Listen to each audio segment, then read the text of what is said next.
Chapter 181. Murphy's mind flashed a question that she should have noticed a few months ago, but it was just a flash. She was in the stage of being in love and her IQ was not that high. Although she thought of this question, she immediately found an excuse for Yang Yi. He had sung the English version of the birthday song on Shishi's birthday. Therefore, Murphy did not delve into it and continued to listen to Shishi's story. The next day, Yang Yi sent Shishi to kindergarten to play with her friends, and then sent Murphy to the company. She did not have time to care about love. The preparation for the new album had officially begun, and Murphy was complacent and wanted to create a miracle. Mo Xiaowan came to the office early. When she saw Murphy, she laughed. "What's wrong? Is there something on my face?" Murphy was still puzzled and touched her face. Mo Xiaowan walked over with a smile and pulled Murphy to sit down on the sofa in the office. Then, she took out a small mirror for touching up her makeup and showed it to Murphy. "Sister Faye, there's nothing on your face. It's just your makeup. Sai, I know you have a deep relationship with brother-in-law, but you have to be careful. If you're photographed, it'll be troublesome." Murphy saw that her face was pink in the mirror. More importantly, the lipstick on her mouth was smudged, as if someone had eaten a piece of it. "This bastard." Murphy bit her lower lip gently. She was so embarrassed that she almost couldn't raise her head. She secretly complained about Yang Yi in her heart, but she still refused to admit it. "No, I was in a hurry this morning and didn't put on the lipstick properly." Mo Xiaowan curled her lips and snorted. "You're still hiding it from me. Sister, it's obvious, okay? Look at your rosy little face. It's obvious that you had a good time yesterday." It seemed that Mo Xiaowan was right not to disturb them yesterday. She was secretly happy. She even came over and hugged Murphy's arm. She laughed and said, "Come, tell me, is brother-in-law great? His body is so good. He must have tormented you a lot, right?" Mo Xiaowan and Murphy were relatives and work partners. At the same time, it could be said that they were best friends. Between girls, they could talk about this kind of topic without any scruples. However, Murphy was still shy. She blushed and spat. "Don't talk nonsense. Few days ago, I asked you to buy me sanitary pads. It's not like you didn't know." "Oh right, then you can't have sex. Sigh, what a pity," Mo Xiaowan said regretfully. However, she curiously leaned over and asked, "Elder sister, didn't you say that you wanted to test brother-in-law again? Why did you let him so easily?" "Bah, what do you mean by let him do it?" Murphy pinched Mo Xiaowan reproachfully. Her face was red, but she couldn't help but want to share her happiness. She took out her phone and whispered, "Let me show you something." Mo Xiaowan mumbled, I don't want to see, it must be dog food again." However, the flame of gossip was burning fiercely. How could she not want to see? Although she said that, her body leaned over obediently. Murphy found the photo of the pot of flowers that Yang Yi made for her yesterday. She couldn't help but smile when she looked at it. She pulled Mo Xiaowan and said, "Look, he prepared this yesterday afternoon. Guess what it is?" "Flowers." Mo Xiaowan didn't think much of it at first glance. She curled her lips. "Sister, do we have to be so cheap? He just gave you a bunch of flowers and you're already captivated. What? Take a closer look." Murphy snickered. She also admired Yang Yi for being able to make it look so real, although it was also related to the blurriness of the phone's pixels. Mo Xiaowan looked carefully this time. From the 3D layering, it was different from flowers. Moreover, it was placed on a big plate. She asked in surprise, "Hey, if it's not flowers, what is it?" "It's dumplings." Murphy covered her mouth and laughed. She explained to Mo Xiaowan a little proudly, "Ah, I'm blind. I can eat dog food just by looking at a photo.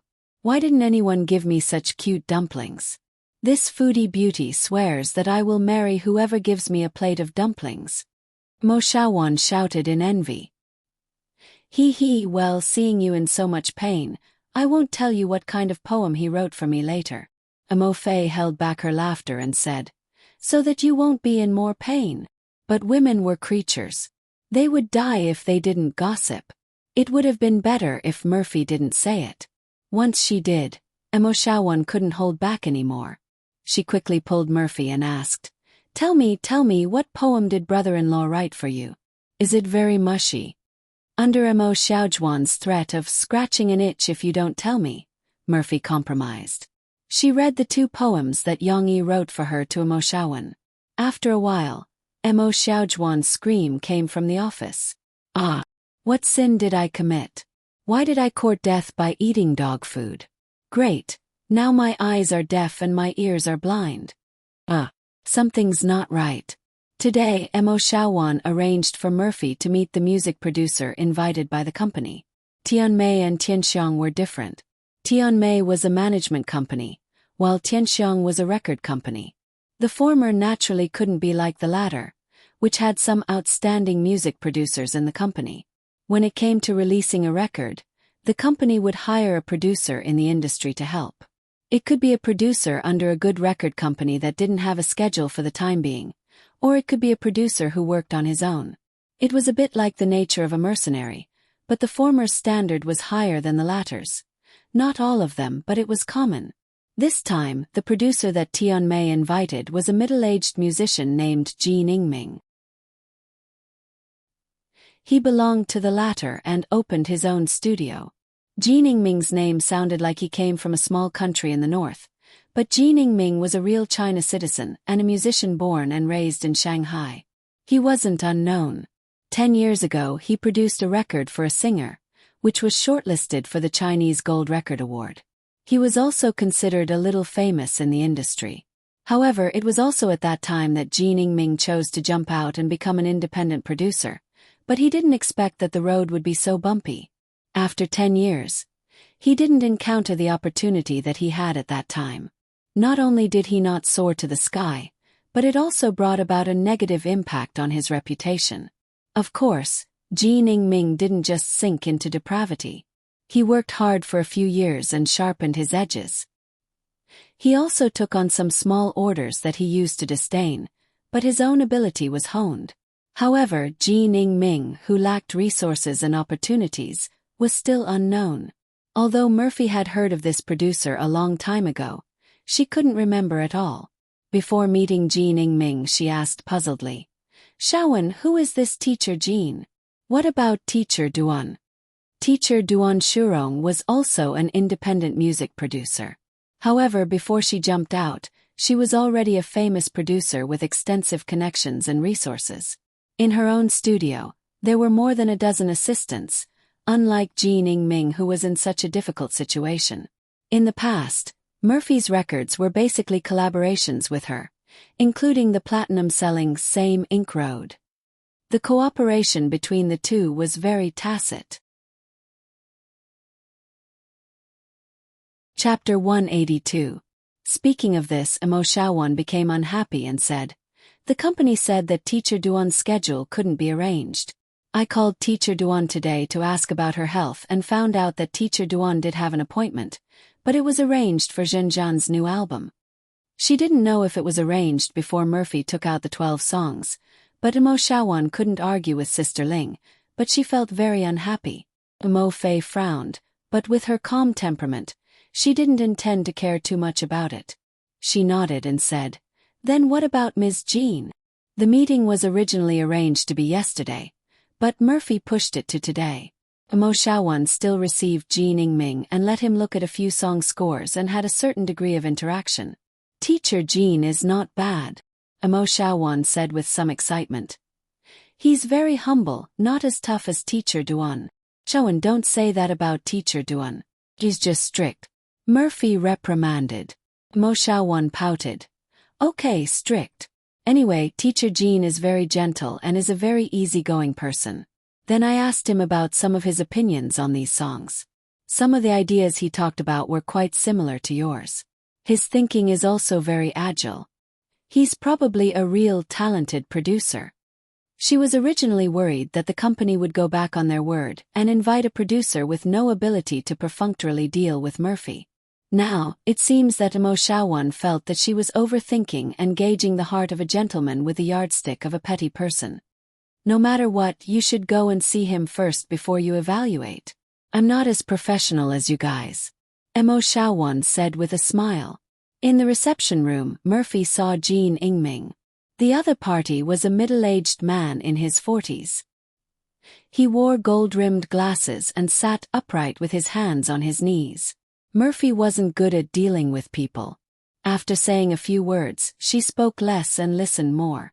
Fortunately, Mo Xiaowan was there to joke around, so the atmosphere wasn't too awkward. What does teacher Jean think of the songs in my album? Murphy asked faintly. When it came to songs, Kim Yingming was in high spirits. He first praised the lyricist Mu Xiang's ability. This is a composer with many different styles.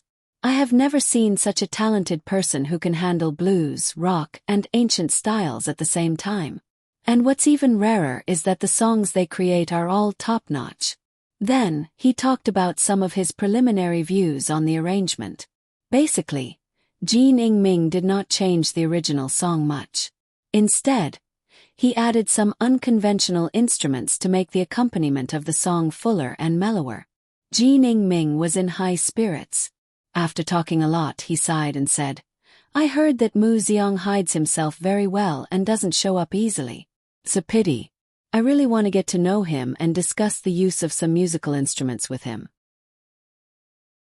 In Jean Yingming's opinion, Yang Yi's original score was already close to perfect. It was not monotonous at all. Instead, it was integrated with a variety of musical instruments. This was a topic that he liked to study. Over the years, he had been experimenting on the small lists of small celebrities. He had found his own way of doing things. Murphy nodded slightly. She listened more than she spoke, but Murphy still approved of Jean Yingming's musical concept. After today's meeting, Murphy was also relieved. Although Jean Yingming was not famous, he was indeed a capable person. Murphy began to look forward to working with Jean Yingming. She wanted to see what kind of results he could produce from Mu Xiang's work. The early publicity of Prison Break received a somewhat polarized response from the readers.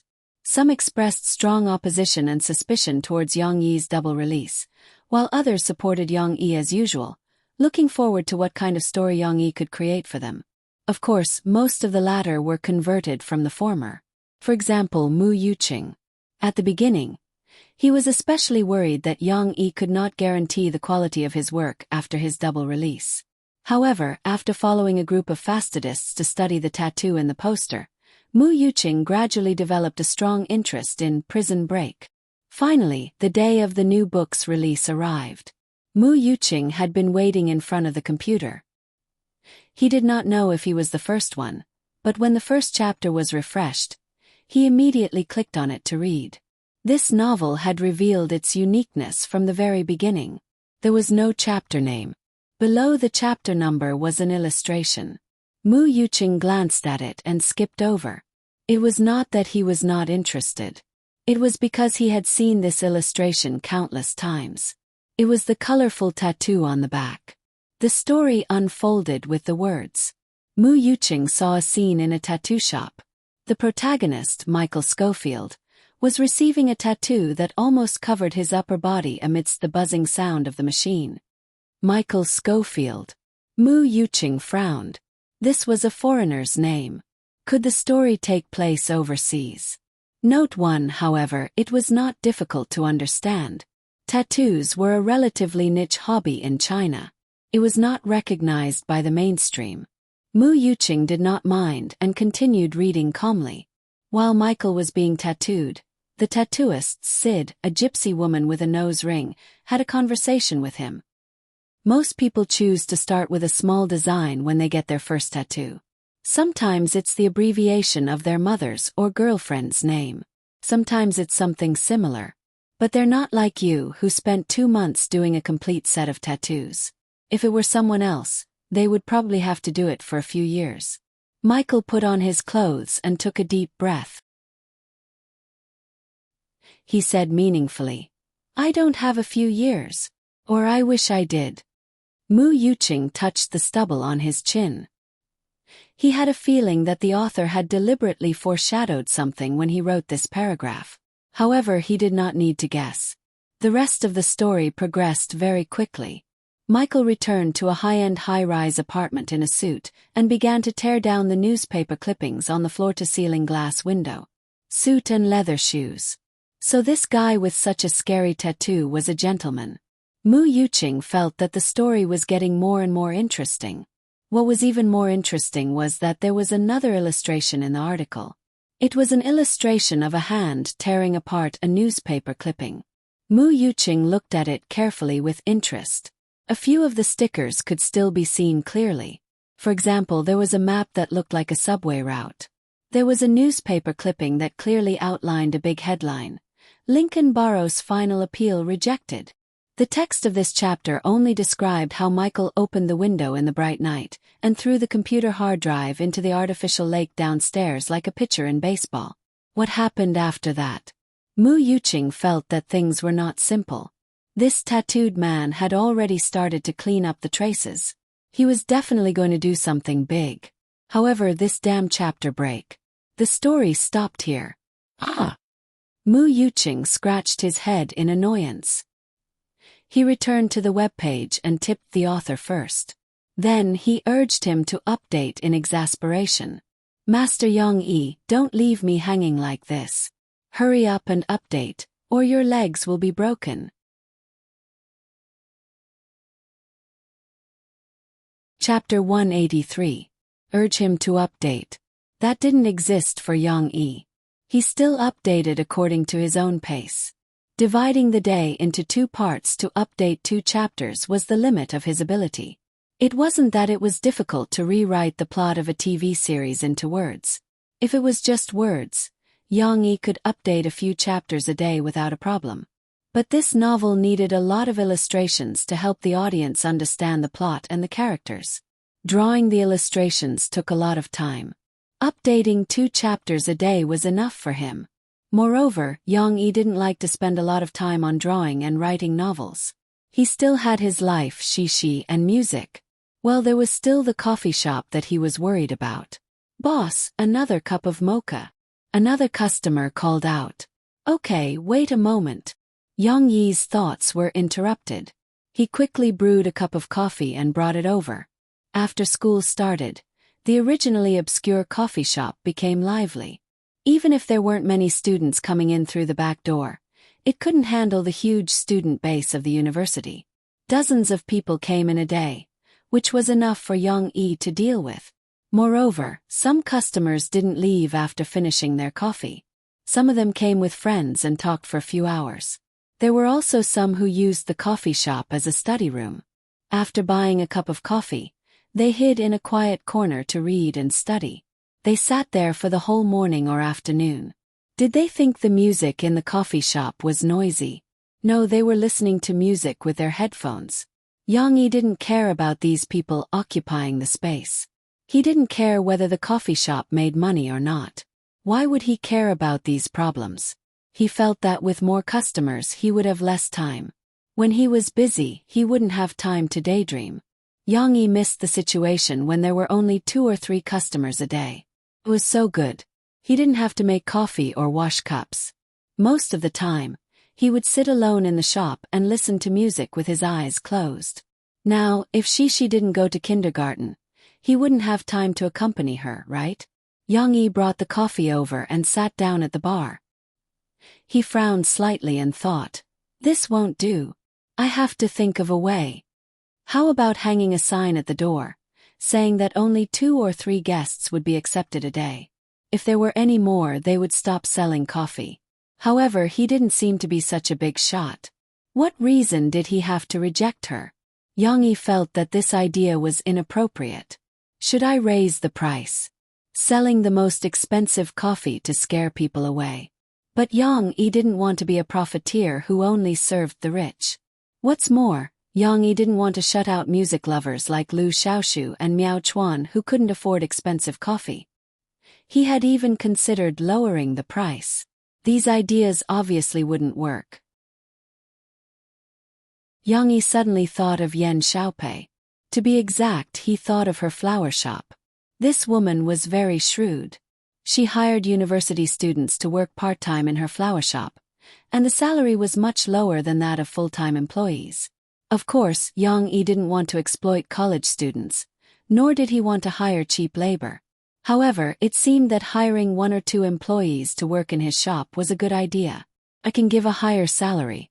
As long as the employee is reliable and capable, money doesn't matter, Yang Yi thought to himself.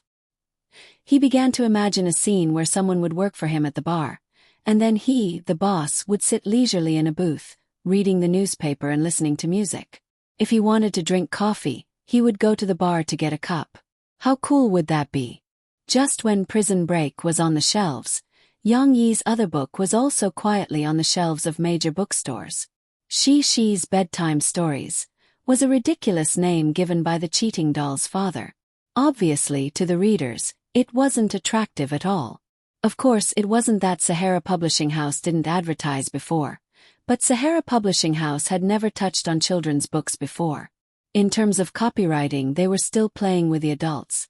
Many of Yang Yi's fans more or less knew about this news, but they weren't willing to buy children's books.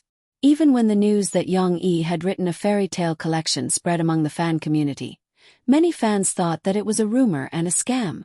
What a joke! Yang Yi can write fairy tales. This is just a fairy tale, isn't it? Someone mocked triumphantly, and many people agreed. That was not wrong. Yang Yi's impression to the fans was similar to his own. He was a burly retired soldier who was good at literature and martial arts. He might be cold and taciturn, but he was definitely not a man who liked to tell stories in a childish tone. Although the subject matter of Yang Yi's 2 recent books had gradually begun to blacken his image, it was still far from a fairy tale. As a result, Shi's Bedtime Stories was met with a cold reception on the first day it was released. Fortunately, it had rich color illustrations that piqued the interest of some children who accidentally got their hands on it, and it barely sold a few copies. After a day, Sahara Publishing House calculated that there were only a few thousand copies sold nationwide. Compared to the record-setting Drawing Sword and Soldier's Assault, this book was a flop. Fu Jun attached great importance to Yang Yi's fairy tale collection project. Long before it was released, as a father, he took a sample book back home for his son to read. His son liked it very much. Then, his wife accompanied his son to read it, and she liked it very much too. Later, Fu Jun read it himself and found it quite interesting. Therefore, he had inexplicable confidence in Yang Yi's book, and thought that this fairy tale collection might be able to create miracles. After all, the reader group transcended age and gender. However, reality slapped him hard in the face. "You haven't informed Yang Yi yet, have you?" Fu Jun asked Mr. Liu during the meeting. "Not yet. Boss, do you want me to call Yang Yi now?" Mr. Liu misunderstood. No, don't tell him." Fu Jun waved his hand and said, "I went to Chi Yu's website and read it. His new book, Prison Break, is really well written. Although there are only 2 chapters, it made my heart itch. I want to know why Michael went to rob a bank and didn't run away quickly after stealing the money. Instead, he was caught by the police. I think there's a deeper meaning to it." Mr. Liu also read it. He had long become Yang Yi's loyal fan. Fu Jun didn't want to talk about Prison Break with them. He knocked on the table and said, "Prison Break did very well. It surpassed Remaining Sins on the day it was published. This is because Chi Yu did a good job in promoting it. We have to reflect on ourselves. Did we do something wrong? Yang Yi's fairy tale collection is so interesting. What did you sell it for?" "The worst result in the history of the publishing house," Fu Jun said in exasperation.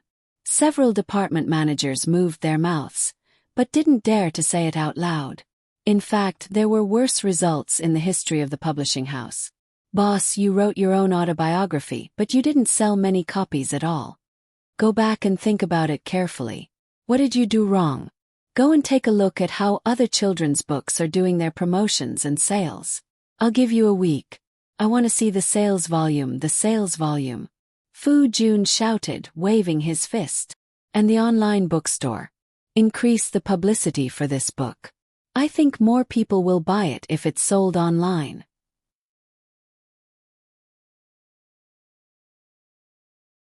Chapter 184. Early in the morning, after Yang-yi finished his exercise, he continued to practice his voice. Although he was not with Murphy and it was boring to practice alone, Yang-yi did not slack off. After all, he was also a man with a dream of music. Note 1. However, today, Yang-yi was pleasantly surprised to find that he had a breakthrough. The accident happened when he suddenly wanted to use his internal strength to expand his vocal cords. Just by gently injecting some internal strength into his throat, his vocal cords, which were no longer youthful, actually loosened a little. Yang-yi tried to sing a few lines and found that although it was still a little unnatural, he felt that he could now reach the range that he could not sing before. This was a good sign. After Yang-yi increased the injection of internal strength, he seemed to have stepped into a new world, a world full of music. Of course, this was very tiring, especially since this body had only been practicing internal strength for a few months. Yang-yi could not hold on for more than a few minutes, and soon his internal strength was almost exhausted. Obviously, it was impossible for him to become a peerless master who could cross N ranges through internal strength. However, the surprise was not over yet. After Yang-yi withdrew his internal strength, he could still keenly feel that although his vocal cords had returned to their original state, they were not as stiff as before. His vocal cords and vocal ligaments seemed to have a little elasticity. The change was not very obvious, but Yang-yi was very sure that it was there. There's hope. Yang-yi pondered with some surprise. Was it because when he practiced his voice every day, he added internal strength as a stimulus, and gradually, the benign change of his vocal cords would lead to a qualitative change? In the future, he would not need internal strength to sing in the range that he could not sing now. Yang-yi decided to observe for a while more before coming to a conclusion. "Papa, hurry up, we're going to be late." Just after breakfast, the little girl pulled her small school bag and shouted in the living room. This was the 4th day that she went to kindergarten. She made friends, talked, and played games with her peers in the kindergarten. She was becoming more and more cheerful day by day. She was becoming less and less like the shy little girl who would stick to her father and hide behind him whenever she saw a stranger. This was a good thing. Yang-yi didn't want Shi to be like him and Murphy, who were cold and didn't have many close friends. The little guy seemed to be a little impatient, but Yang-yi was very slow. He wasn't considered slow, but after he started to enjoy the life of an ordinary person, this guy liked to do things slowly like a tortoise. He even complacently said, "This is life. Do you want to leave Dad so badly to play with Xiaoyu and your friends?" "Daddy is not happy, Daddy is very sad." Yang-yi pretended to be jealous as he helped Shi pack today's lunch in a plastic bag. However, he didn't know how much of it was fake, and how much of it was sincere. She sighed heavily. Her shoulders drooped as if she was crushed by a heavy burden. She helplessly spread out her hands and said like a little adult, "Actually, I also want to play with Daddy, but the teacher said that children who are late for class are not obedient and have to apologize to other children. So I don't want to be late." Facing the little girl's appearance, Yang-yi couldn't help but laugh. He rubbed Shi's little head and said dotingly, "Don't worry, Daddy won't let you be late. This is a promise from the god of racing of Mount Akina." Unfortunately, his car was Tyrannical Wolf, not Wuling Hongguang, and not the legendary Wuling Hongguang S. After sending the little girl to the kindergarten, Yang-yi began to write a recruitment notice in the morning when there weren't so many customers coming to drink coffee. For this recruitment notice, Yang-yi specially bought the 10,000-year red Xian paper for the Spring Festival, as well as a brush and ink. Among the 4 arts of zither, chess, calligraphy, and painting, his zither skills were superb. His painting skills were good. His chess skills were the most average, and his calligraphy skills were barely acceptable. He hadn't learned calligraphy for a long time. Yang-yi also found the feeling on the ordinary white paper before he wrote it on the red Xian paper in one go. Recruitment notice. Due to business needs, we are looking for 1 or 2 coffee shop employees. You can work part-time. You are required to be skilled in handmade coffee. Be humble, polite, and diligent. Salary will be discussed in person. Yang Yi didn't write his name but wrote the coffee shop on the corner. The content was very simple, and the number of words was not many, so on such a big piece of red xian paper, Yang Yi wrote very big words, which satisfied his desire to write big words. Fortunately, he was rational and didn't have the impulse to show off the running script, so the neat regular script didn't look difficult. Yang Yi blew on the ink. While waiting for the ink to dry, he also admired the words. What an iron-like stroke! What a powerful word! He hadn't practiced much over the years, but his calligraphy hadn't fallen too far behind. At first glance, a lot of people came to apply for the job after the recruitment notice was posted. Yang Yi felt that his calligraphy would have a magical effect. But it was useless. In the afternoon, when Yang Yi closed the shop and was ready to pick up Shishi, he glanced at the big red notice posted at the door of the shop. He looked forward to it all day, but there wasn't a single person who wanted to apply. If only there was one, it would be good. It was really too embarrassing. At night, after Yang Yi coaxed Shishi to sleep with a story, he went to the study. He wanted to send the manuscripts and illustrations that he had saved over the past few days to Changzi, the editor, to help arrange the typesetting and publishing. However, when he opened his mailbox, Yang Yi saw a letter from a stranger. Yang Yi frowned. Looking at the title, he knew it was a song. Tian Mei and the others, after knowing his mailbox, were really persistent. How many emails have they sent? He didn't intend to pay attention to it, but looking at the little red there, Yang Yi clicked on it and was ready to cross it. However, when he saw the content of the email, Yang Yi stopped his right index finger that was clicking the mouse. Zhu Jie. Yang Yi's face showed a smile. This guy, just like Murphy complained to him in the past, used the name of Murphy's colleague to buy songs from him, and bought songs that Yang Yi hadn't registered the copyright. This idea was disgusting, but it was also extremely daring. In this world, copyright organizations that were supported by a lot of money were very powerful. Unless it was approved by the original author, not to mention plagiarizing other people's songs, even if it was a song written by someone else on the copyright organization's website, as long as the original author sued, all the details would be investigated by the copyright organization. Correspondingly, the person who snatched the copyright would also be severely punished, that is to say, the legendary bankruptcy and jail time. Then, wasn't Zhu Jie afraid that he would go back on his words? Walking on a tightrope, interesting. Yang Yi had some ideas in his heart, but he first sent an email to ask Zhu Jie what he wanted to do. At the end he added, "If I really sold a complete song to you, how much can you pay for the buyout?"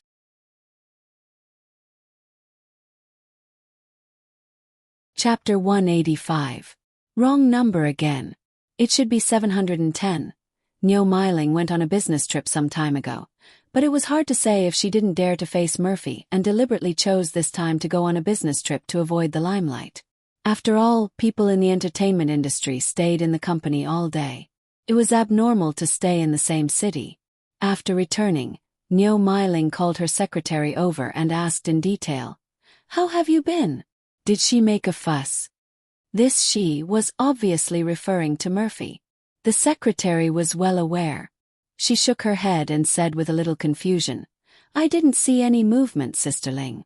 I arranged everything according to your plan, but Mo Shaowan didn't seem to have any reaction." The secretary mentioned Mo Shaowan because Mo Shaowan was Murphy's representative in a sense, and this girl had a violent temper. Usually, if Murphy had any grievances, Mo Shaowan would make the most of it. They didn't complain that the music producer wasn't Duan Shurong? Niu Meiling asked doubtfully. The secretary shook her head and said, "They didn't complain. They seem to be quite satisfied with their new music producer. They have officially started recording today." Niu Meiling was a little surprised. She felt that there was no reason for Murphy not to make a fuss. Duan Shurong had worked with Murphy for many years, but was arranged to be with Zhen Zhen. Even if Murphy wasn't angry, she should have complained a little, right? But looking at the secretary's appearance, It seemed that Murphy really didn't care at all. The new producer, who did you find later? Niu Meiling asked with a frown. The secretary said, Ji Ningming. Seeing Niu Meiling's confused look, it was obvious that she had never heard of this name. The secretary quickly explained, We followed your request to find a freelance producer who wasn't famous but had a flawless resume. This Ji Ningming met the requirements.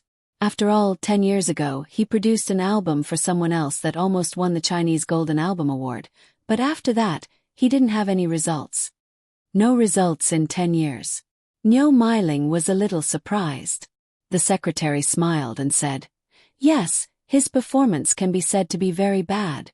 When we found him, he was about to sell his house in Shanghai to pay for the studio's utilities. Niu Meiling was relieved now. She smiled gently and said, Since she didn't come to make trouble, then it's a good thing. I still hope that Mo Fei can be calm and concentrate on making music. What's the point of playing around all day long? In her opinion, Murphy finding Mu Xiang to write songs for her was treason and disobeying the arrangement. Murphy was in the company recording songs with Ji Ningming and a few instrument experts. However, the person that Sister Ling was worried about, Mo Shaowan, was not in the recording studio. She did not come to the company today and asked for leave from Murphy. However, Mo Shaowan did not rest at home as she had said. She secretly drove the car to a deserted street in Tingshan district. Wearing a cap, she sneakily got out of the car and tiptoed toward the phone booth. A tall man was standing at the phone booth. When he heard the movement, he looked over at her. Brother-in-law. Seeing that she could not scare Yang Yi, she stopped tiptoeing and ran over with a smile. That's right, the tall man was Yang Yi. Although it was already autumn, he was still wearing a t-shirt and pants as usual. He was very casual. Why are you being so secretive? Just go to my coffee shop or I can bring it to Tianmei for you. Yang Yi frowned and asked Mo Shaowan. Mo Shaowan rolled her eyes and said in a bad mood, Big brother, this is a secret operation. Opening a studio has to be done in secret. If Sister Ling finds out, Sister Fei will be in trouble. Yang Yi thought about it and agreed. He didn't say much and directly took out a bank card from his pocket. He had already transferred 10 million yuan into it. It was the remuneration from last month's book sales and the profit from the sales of physical books in the Sahara. The password is 666,666. Which is 6 sixes. Currently, there is only 10 million. You can first deal with the needs of the early stage and the subsequent funds. When the copyright of the TV series is in the account, I will transfer the money to your card. Yang Yi said briefly. Mo Shaowan got the bank card and smiled as if she was holding a piece of gold. She happily said, Okay. Since she was in the mood, Mo Shaowan told Yang Yi about her plan. First of all, during this time, I will find a house to rent and settle our early people. Why don't you buy it? Just buy a building for the studio. Yang Yi interrupted. Mo Shaowan rolled her eyes and said, Big brother, the houses in the coastal area are very expensive, okay? Do you think it's Tingshan district? Then come to Tingshan district to buy. I think Murphy will also be very happy to work near home. Yang Yi said firmly. Mo Shaowan was stunned. She hesitated and said, Tingshan district? But will it be inconvenient? Most of the people who work in the entertainment industry in Jiangqing are concentrated in the coastal area. If it's inconvenient to go to work, then buy a commuter car and hire a driver to pick you up. Yang Yi waved his hand. Money is not a problem. Mo Shaowan did not have much of an opinion. For a celebrity studio, there was indeed no special need to say where to settle down. After all, they were only serving Murphy, and Murphy would not be fixed to work in one place.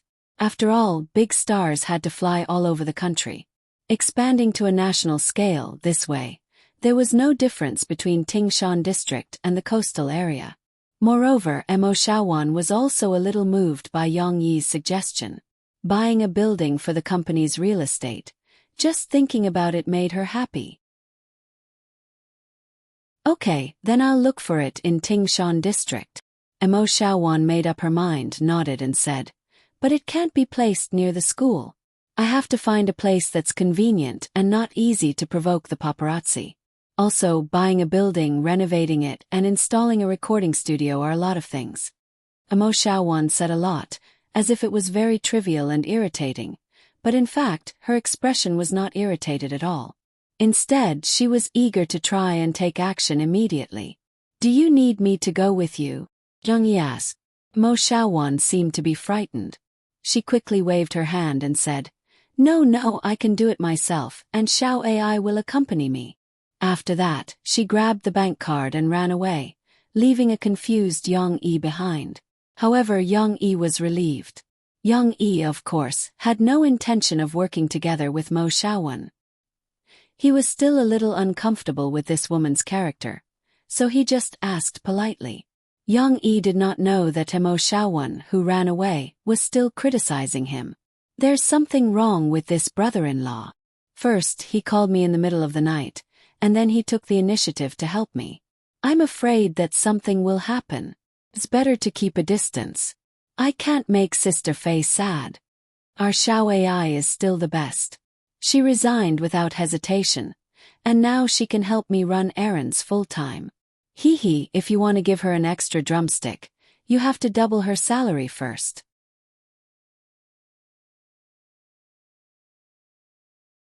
Chapter 186. Since he did not go with his sister-in-law to look at the house, Yang Yi returned to the coffee shop. The red notice seemed to be effective. When a beautiful female student came to buy coffee, she saw the notice and ran over to Yang Yi with interest. Boss, are you really hiring here? The beautiful female student asked in high spirits. My name is Zhou Yu, can I apply? Yang Yi raised his eyelids, looked at the other party, nodded his head and said, N. Then boss, what do you think of me? I guarantee that it will attract more customers to your coffee shop. Zhou Yu used her lily-white hands to stroke the hair on her temples and charmingly winked at Yang Yi.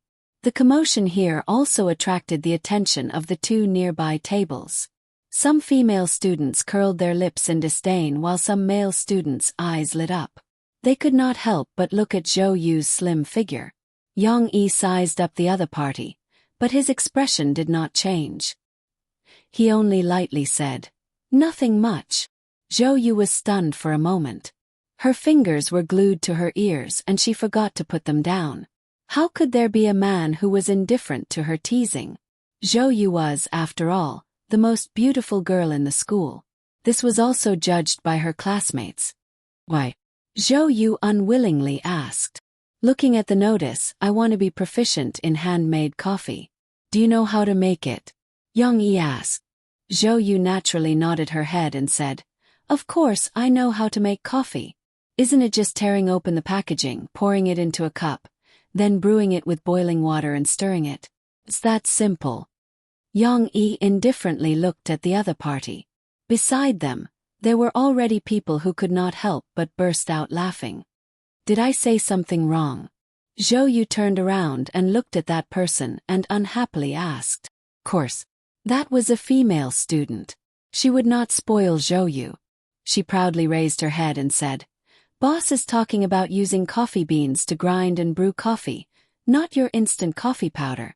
We're also here for the boss's handmade coffee. Who would want to drink your instant coffee? Zhou Yu was furious.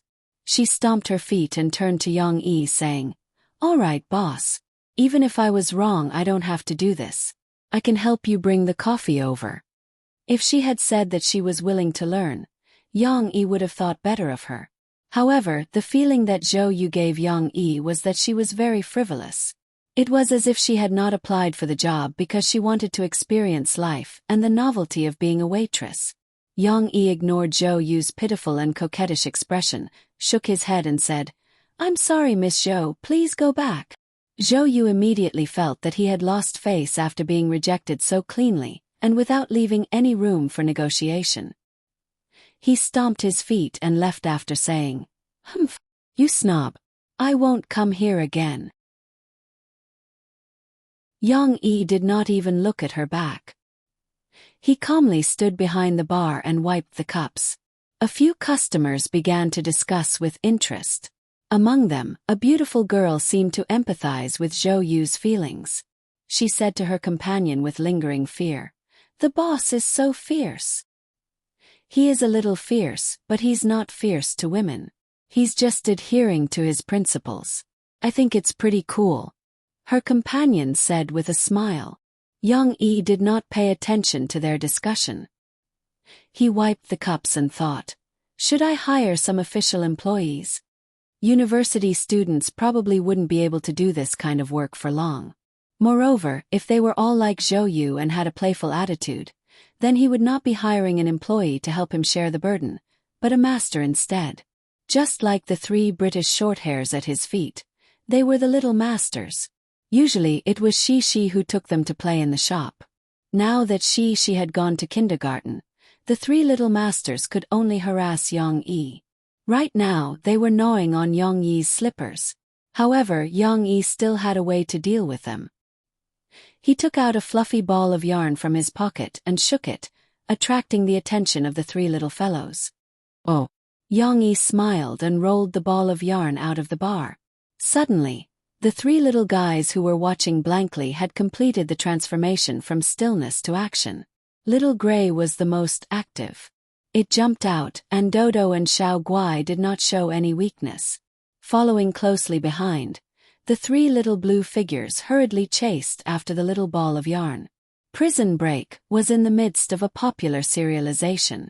From the plot the day before yesterday, the readers had already learned from the conversation between Michael and his brother Lincoln that Michael had put himself in prison in order to save his brother from prison. The chapter that was updated yesterday was also intense enough. Through a series of ingenious plans, Michael even set up the former mafia boss, the current prison boss, John Abraz, to make himself work in the prison factory as a punishment. That way, he would have the opportunity to get close to his brother and work with him. Although today's plot was not exciting, it still shocked the readers. "Have you seen the blueprint of the prison structure?" Lincoln was a little surprised, but he still didn't quite believe Michael. Just as Lincoln turned to see what Michael was doing, he was surprised to see Michael take off his shirt. His originally clean and white upper body was now covered with colorful tattoos. "Not only have I seen it," Michael's lips curled up and he said proudly, "I've already drawn it on my body." The chapter had come to an end, but the readers still saw a new illustration. It was Michael facing Lincoln. He had a smug smile on his face, and his upper body was naked. It was as if the dark blue tattoo was his underwear. This was the first time the tattoo on the front was made public. But what excited the readers the most was that the tattoo that had puzzled them for a long time finally revealed its purpose. It turned out to be the blueprint of the prison structure. The reviewers were already cheering excitedly. "Did you see it? Did you see it? We already said in August that Yang Yi's drawings were definitely not done casually. There's a deeper meaning to them, right? Those who said that these were all gimmicks have been slapped in the face, haven't they?" However, not many people were willing to pay attention to these reviewers who had not actually investigated anything. The readers in the book review section were discussing how these tattoos could be seen as the blueprint of the prison structure. Some busybodies zoomed in on the front and back of the tattoo and took screenshots. They placed them in the book review section for the top students who had studied civil engineering to analyze. However, even the top students were confused. "I can't tell. Where is the blueprint?" These were taken to the universities to find professors and experts to study, but they could not come up with an answer in a short time. How can you mortals see through such a mysterious pattern with just a glance? Some people supported Yang Yi, but their reasons were also very reasonable. If it was so easy to see through, Michael would have been forced to remove the tattoo before he entered the prison, right? Yes, if that was the case, the series would be over. In any case, the serialization of Prison Break had already surpassed Yu Zue in popularity. It was not only their own online novel readers who started reading Prison Break. More and more people were recommended to read Prison Break, and then plunged in, unable to get rid of it. Sure enough, the only person who can defeat Yang Yi is Yang Yi himself, some readers joked.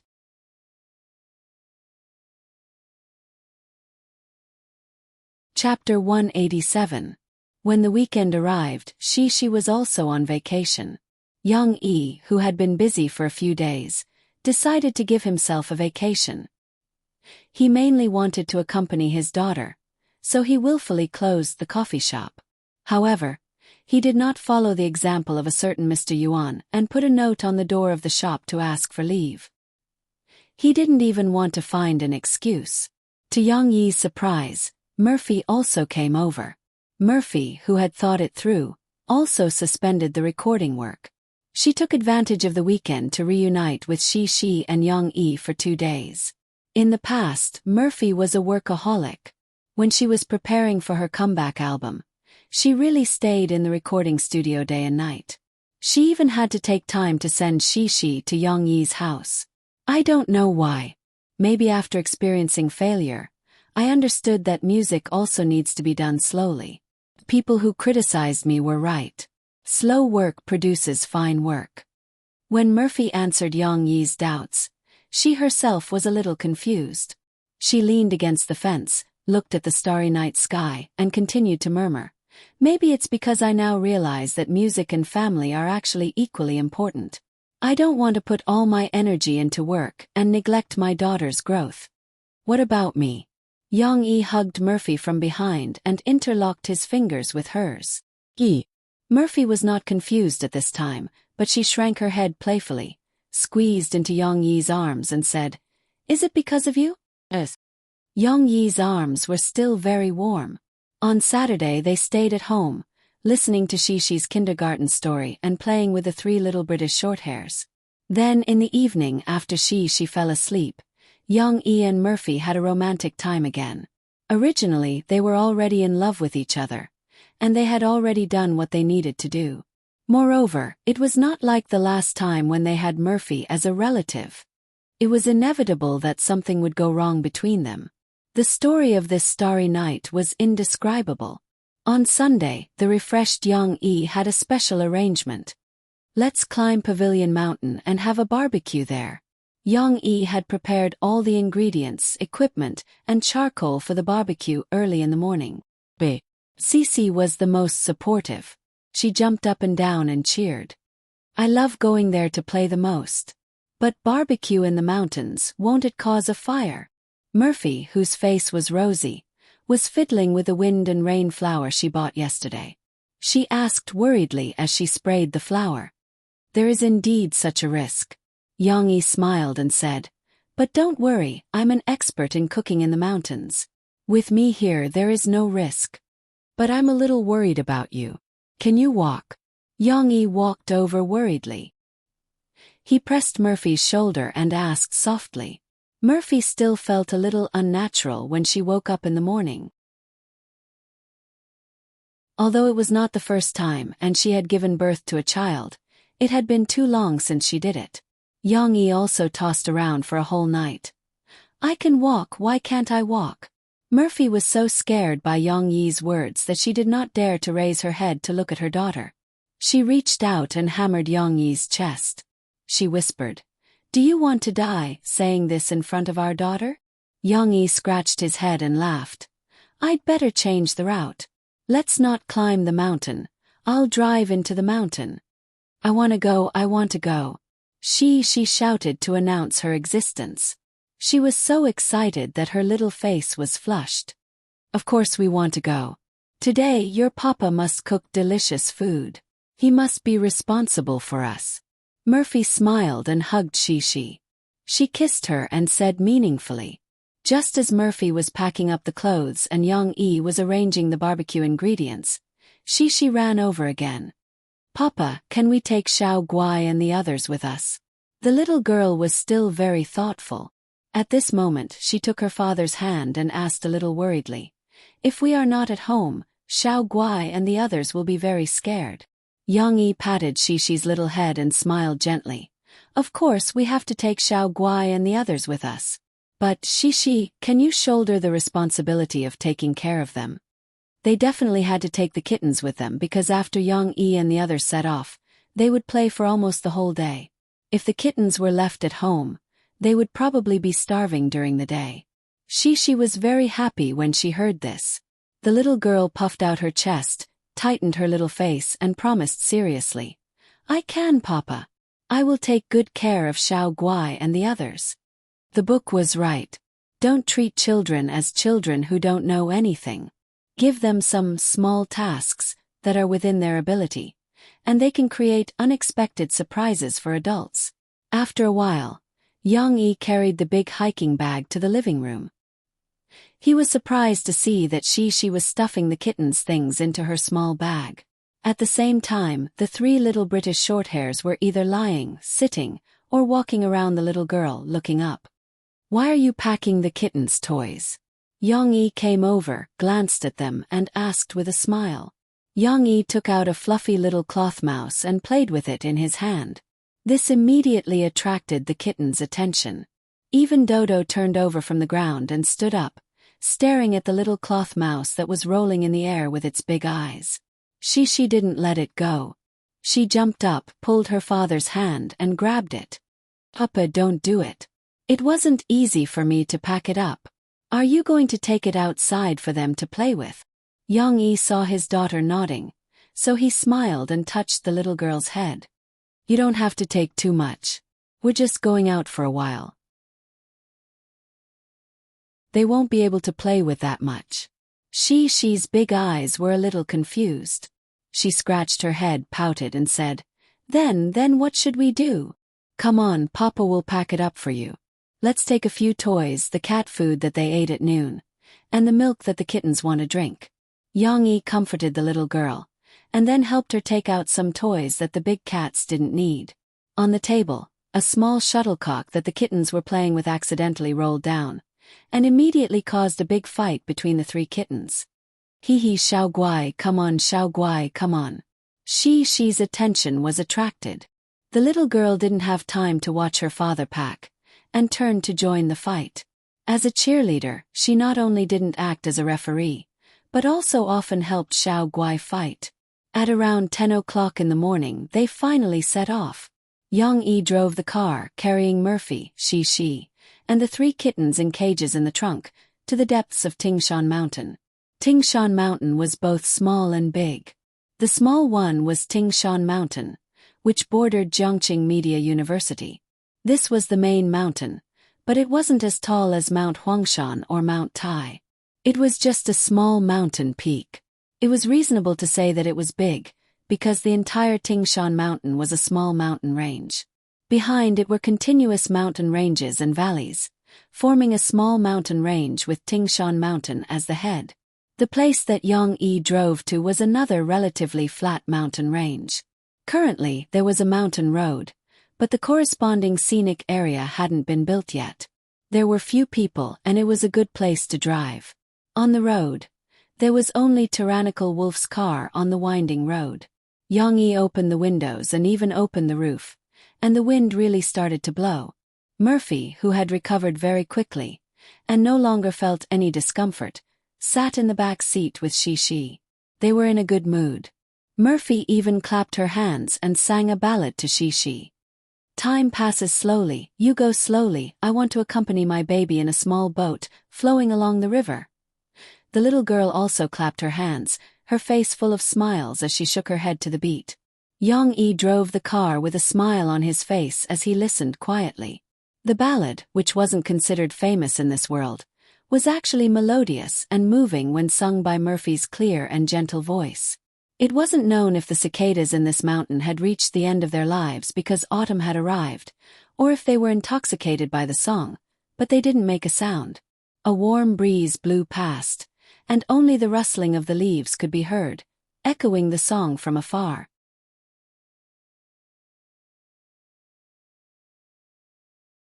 Chapter 188. Autumn had just arrived, and the forest was still green. The dyed forest, mentioned in the book, had not yet appeared.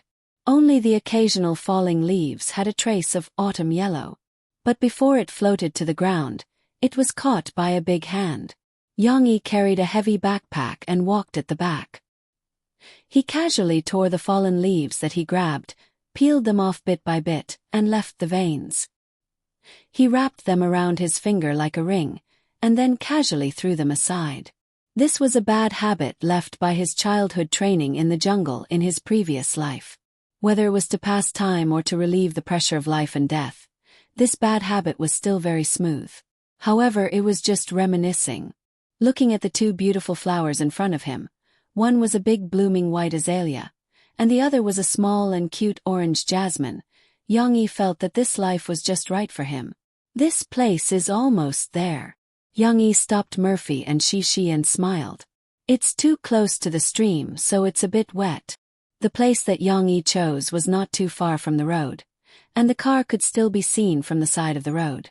More importantly, there was a stream flowing down from the mountain. Young-yi could hear the movement from afar. It was more convenient to wash up near the stream. I want to play in the water. Shishi looked at the trickling stream dozens of meters away and said coquettishly while holding her mother's hand. That's not possible. You promised Dad that you would take care of the kittens. Young-yi took off the cat cage that was hung on the backpack and pointed at the kittens that were moving around restlessly. Shishi pouted. She was a little reluctant, but she still said, okay.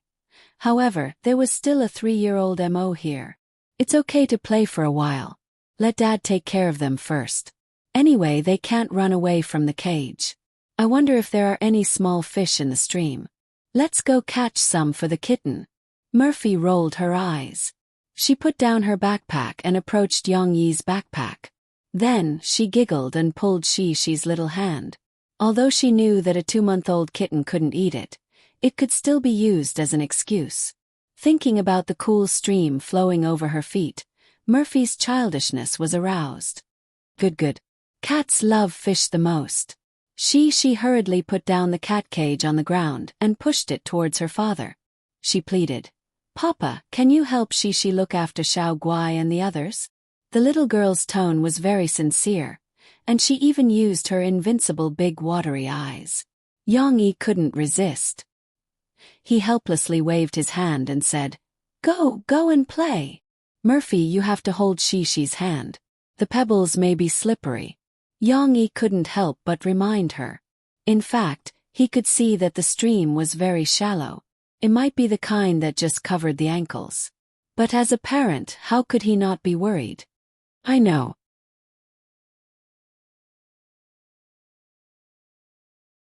Shishi even took out cat toys from her small school bag, and the kittens played on the picnic cloth. Murphy was not idle either. She took out the cat's food bowl and poured cat food for them. Not long after, the tempting smell of meat floated from Young-yi's side, mixed with the strong and stimulating aroma of cumin powder and black pepper powder. Shishi's stomach growled when she smelled it, and she could not help but sneeze twice. Murphy walked over, and Young-yi raised his head and said to her with a smile, It's still a while, it's not done yet. He thought that Murphy was waiting impatiently. However, Murphy squatted down beside him, took a small handkerchief and wiped the sweat on Young-yi's face. She smiled and said, I'm afraid that you'll be cooked. In fact, Murphy's heart ached when she saw Young-yi making barbecue. The 187-meter-tall man squatted in front of a small stove in the wild, and the thick smoke from the barbecue was sometimes in the east and sometimes in the west. When the wind blew, it enveloped Young-yi, making him choke and feel very uncomfortable. Don't choke with me here.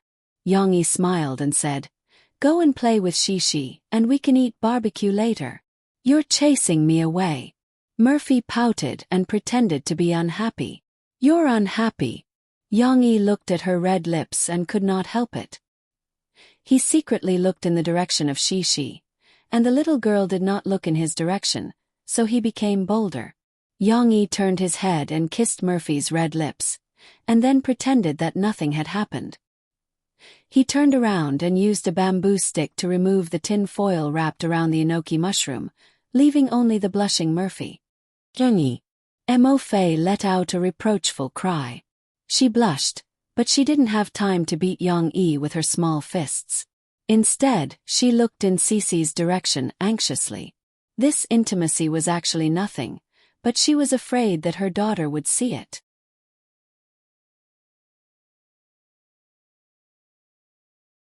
Chapter 189. What's so great about barbecue? My dad often cooks barbecue for us on the balcony. It was already a new week. In the kindergarten, she was excitedly telling her friends about her experience with her parents in Tingshan over the weekend. Chen Shiyun, who was tall and big, pretended to be disdainful and expressed her sense of existence. He can roast chicken legs. Can eat too. I really envy you.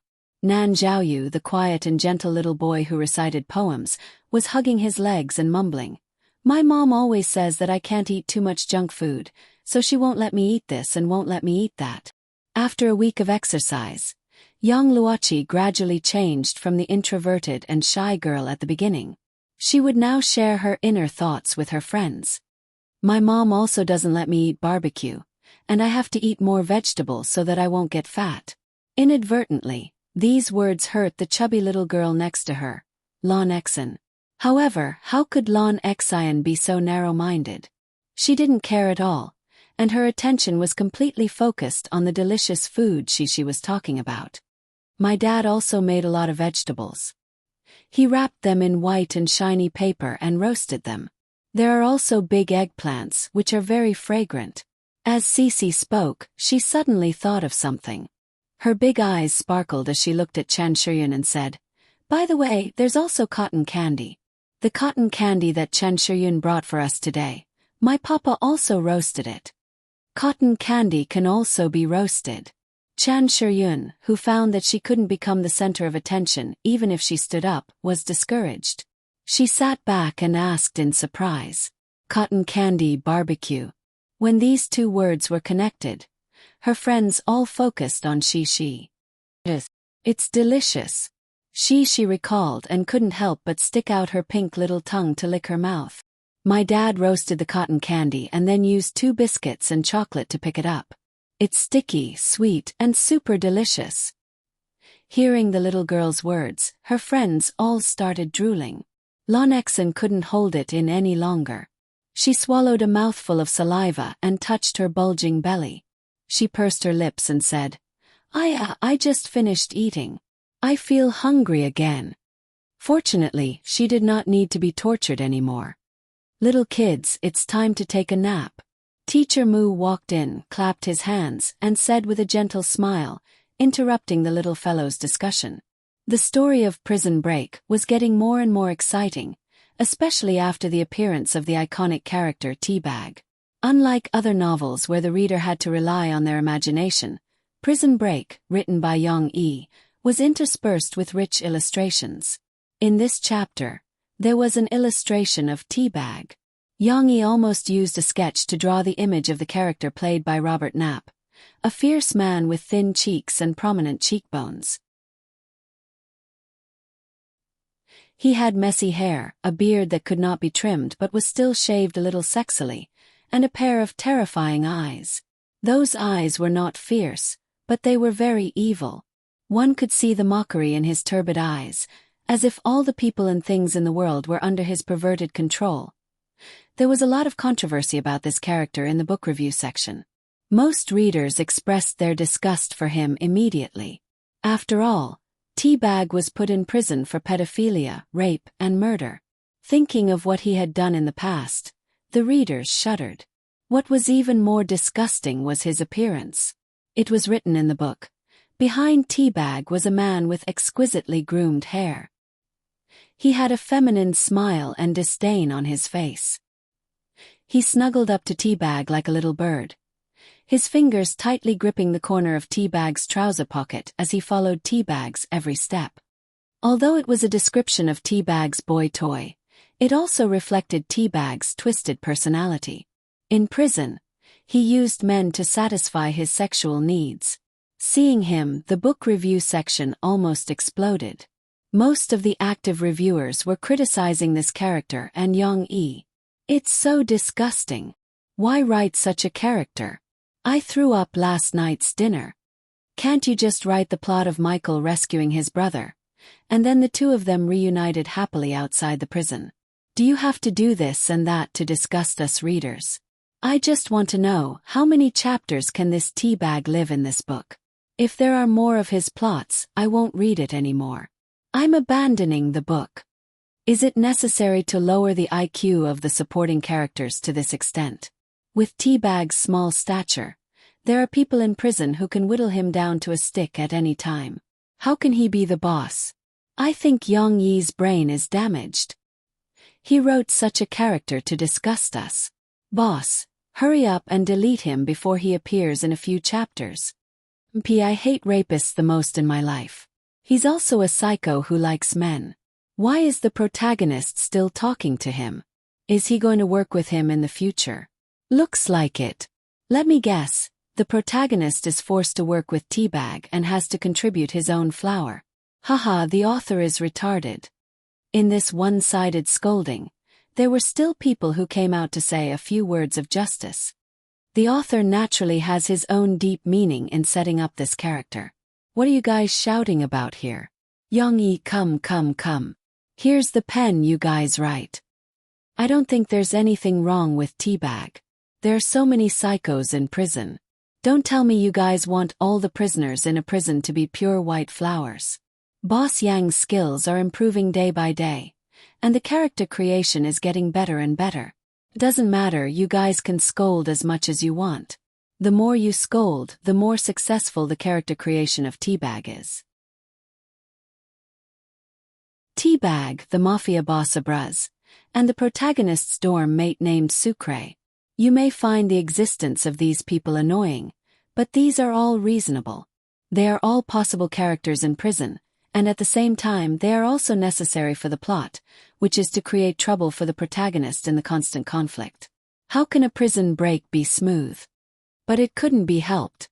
Readers with their own stubborn ideas would not care about the internal logic of the author's creation of the story. They would use their own prejudices to view this world. That's not the way to create trouble.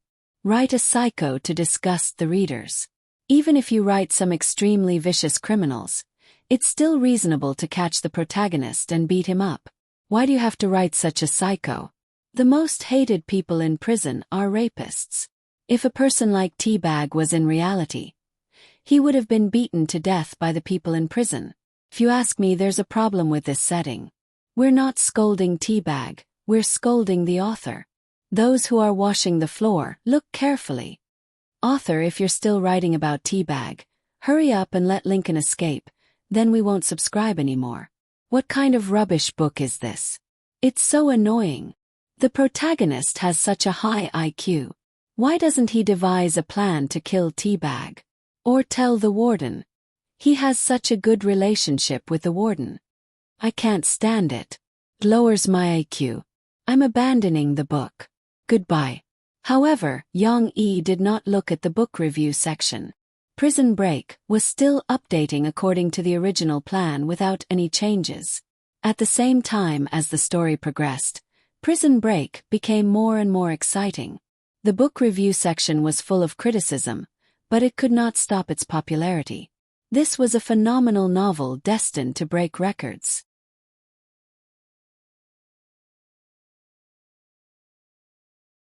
Chapter 190. As the sun set in the west, Fatty returned from his target practice. We had live ammunition. I could also shoot 2 rounds. Bang bang, the sound was really loud. Guazi, who had just returned from military training, ran to the coffee shop at the corner of the street to look for Yang Yi. He proudly talked about his military training experience. After a few days of military training, the little fatty had become darker and thinner. Other than his round face, the fat on his body had decreased by a lot. Yang Yi smiled as he wiped his cup and listened quietly. It's a pity that the food was a little bad. Otherwise, I might have stayed in the military camp and never come back. The little fatty recalled the years of military training and said with emotion. The sound system in the coffee shop was playing Chen Yijia's song, which made the little fatty remember something. He smiled and said, "That's right." Later on, during our performance, there were a lot of people who wanted to sign up to sing the song you wrote for Chen Yijia. Sure. Yang Yi glared at Guazi. He looked around. Luckily, the customers were sitting a little far away, so no one was paying attention to the conversation here. Guazi shrunk his head and smiled embarrassedly. "That's right, I forgot. I have to keep a low profile, Then you didn't perform anything? Yang Yi asked curiously. From his understanding of Guozi, this guy still liked to express himself, especially on stage. I did. But it wasn't singing. Guozi proudly said. I organized my classmates to perform a sketch about life in the military camp. The script was even made by me. On the day of the performance, it won the cheers of the audience. It was even better than those people from the acting department. Well, he still hadn't let go of the resentment in his heart. From time to time, he would compete with the people from the acting department. Sorry, I want to buy coffee. Just as Guozi was rambling on about his military training, a tired female voice sounded from behind him. Guozi turned around in surprise. A trace of surprise flashed in his eyes. She was a very delicate and pretty girl. She wasn't tall and had short hair. To be precise, she had a straight bangs that made her look like a student. She looked clean and tidy and had a retro vibe to her. What was interesting was that she was holding a few books in her hands and was dressed in black and white. This made her look even more historical. Meeting Guozi's gaze, the girl frowned slightly and looked at Guozi with a questioning gaze. You do it, you do it. Guozi quickly smiled and stepped aside. The girl no longer paid any attention to Guozi. She walked up to Yang Yi and said indifferently, I want a cup of Robusta to go. Wait a moment. Yang Yi nodded and began to work. While waiting, the girl was just looking at the decorations in the coffee shop. She inadvertently turned her head and saw Guozi leaning against the bar counter next to her with a burning gaze. This was awkward. The girl frowned and looked at Guozi with some disgust. Guozi was embarrassed. That. I'm looking at the books you're holding. Guozi had a flash of inspiration and found a reason. Roth's 3 Laws of Acting. I've read it. Among the books the girl was holding, there was indeed a 3 Laws of Acting, written by the famous theatrical performer Roth. This reason was still acceptable. The girl retracted the hostility in her eyes. However, she didn't have any intention of talking more with Guozi. She only said, N. After Yang Yi wrapped her coffee, she turned around and left. Yang Yi didn't plan to expose Guozi's disguise, but he was full of enthusiasm. After the girl left, Guozi couldn't wait to whisper to Yang Yi. Du Yuanlei, a talented girl from the directing department of the Film Academy. She's both talented and beautiful. She's also a graduate student this year and is in the same batch as me. Graduate student. Yang Yi was a little surprised. Then he smiled and patted the little fatty's shoulder. Then forget it. It's better if you don't have any ideas about her. Why? Guozi suddenly asked with dissatisfaction. He liked this type of girl who was delicate and pretty. Because of the age gap. Yang Yi counted with his fingers. You're in your first year of university, while others are in graduate school. Normally, she should be 22 or 23 years old, but you're only 16 years old. 6 or 7 years difference. Isn't this gap a bit big? If it were you, when you're in graduate school, you could find a freshman as your girlfriend. Are you serious? Wait until I'm in graduate school to fall in love. Guozi said dejectedly. Is it wrong to go to university early? Actually, I don't think age is a problem. Yang Yi thought about it carefully and felt that Guozi was right. He smiled and patted Guozi's shoulder and said, Well, I hope you can pursue your senior if you really have such firm confidence. I don't have confidence, Guozi wailed. Brother Yang, please advise. After joking around for a while, Guozi said with interest, Brother Yang, I think your coffee shop is getting more and more popular. It's only been a while and there are already several waves of customers. But I still hope that there will be fewer people. If there are too many customers, I won't be able to entertain them all. Yang Yi pursed his lips and gestured to the door. Didn't I put up a recruitment notice? I want to hire 1 or 2 employees and let them do it. Then I'll be free. There's a notice. I'll go take a look. Guozi said in surprise. He really didn't pay attention to it before. Now he turned his head and ran to take a look. After a while, Guozi ran back excitedly. Brother Yang, do you need people who know how to make coffee? Can they do it if they don't know anything? Yang Yi looked at him and shook his head. You can't do it. You're such a lazy guy. The person who is hired must be a big boss. Why would it be me? Guozi laughed. I'm a man who wants to be a movie king. How can I have time to work for you? I mean, my senior, she's a good person. It's just that her family background is not good. She needs to work to earn money. Didn't I tell you last time that I went to the bar to play on the day I came to report? My senior is a cleaner in that bar. It's very hard. I think if you want to hire people, why don't you let my senior try? So that a girl like her won't have to work in a bar. It's very dangerous. Guozi was a chivalrous person. Senior. Yang Yi frowned. He looked at Guozi and said suspiciously, could it be that she's your admirer?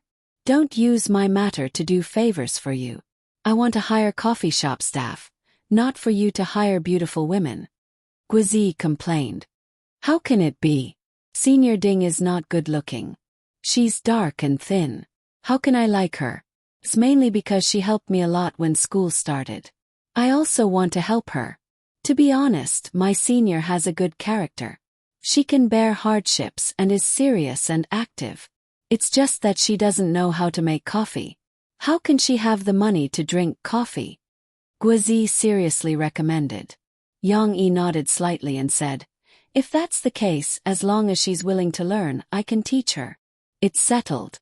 Guozi excitedly left Yang Yi and ran back to school to find her senior. They made an appointment to come to Yang Yi's coffee shop for an interview the next day.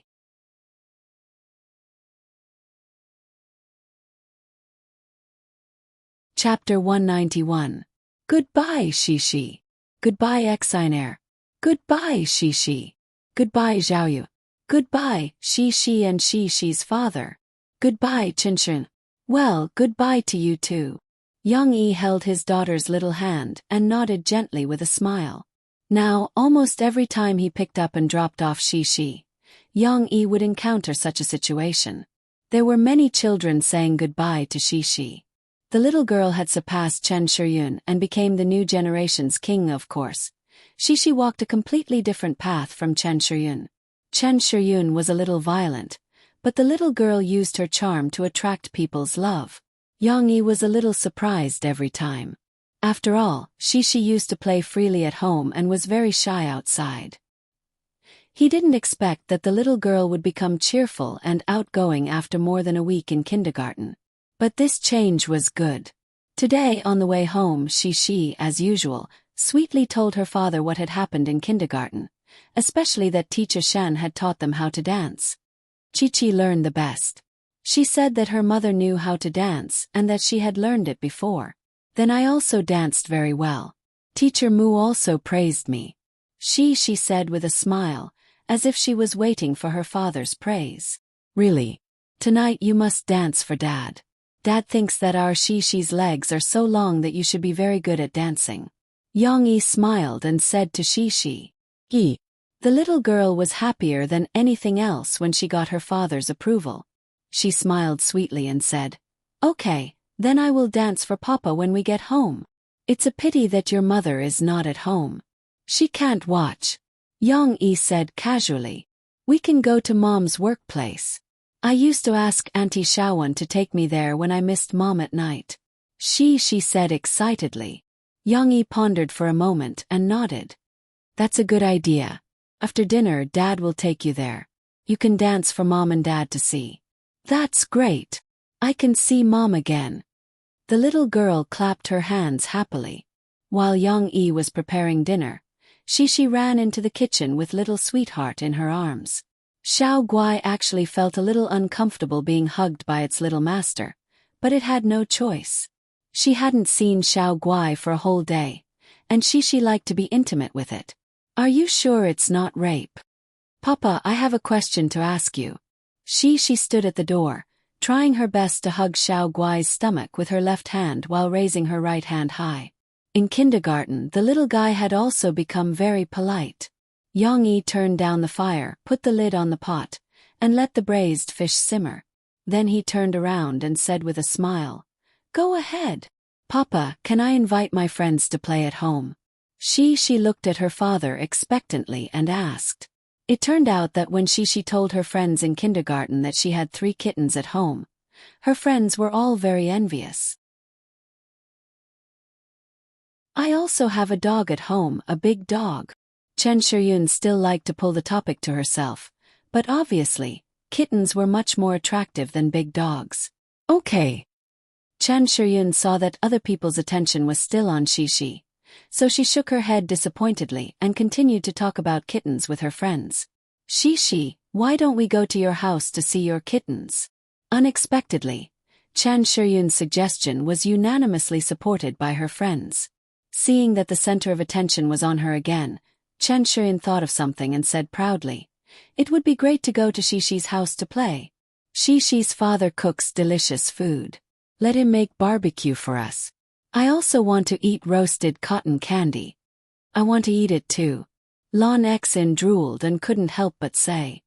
Her friends all looked at Shi with shining eyes, hoping that she could give them an answer. "I'll tell them that I'll come back and ask Papa." Shi took Yang Yi's hand and said coquettishly, "Is that okay? Is that okay?" Yang Yi smiled and pinched the little girl's nose and said, "Of course, it's a good thing that you invited your friends to play at home. Papa will also prepare a lot of delicious food for you." "Papa, you're so nice." The little girl smiled sweetly.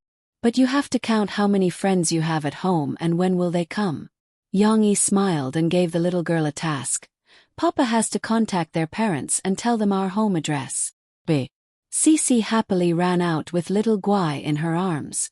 In the evening, Yang Yi drove Shi to Tianmei Company.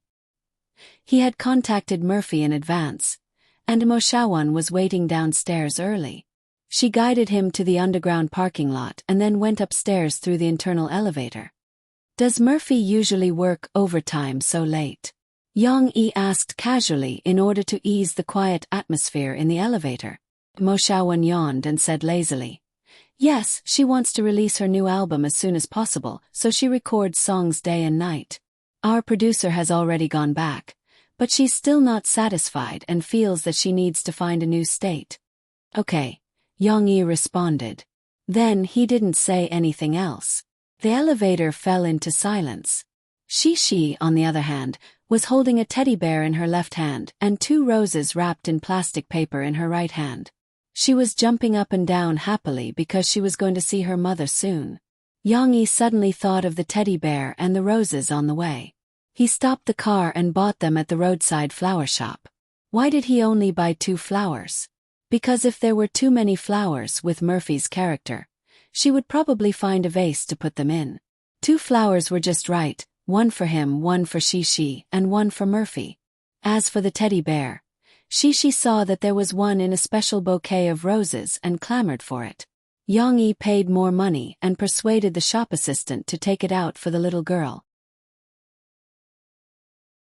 After a while, they arrived at Murphy's recording studio, which was on the floor of her office.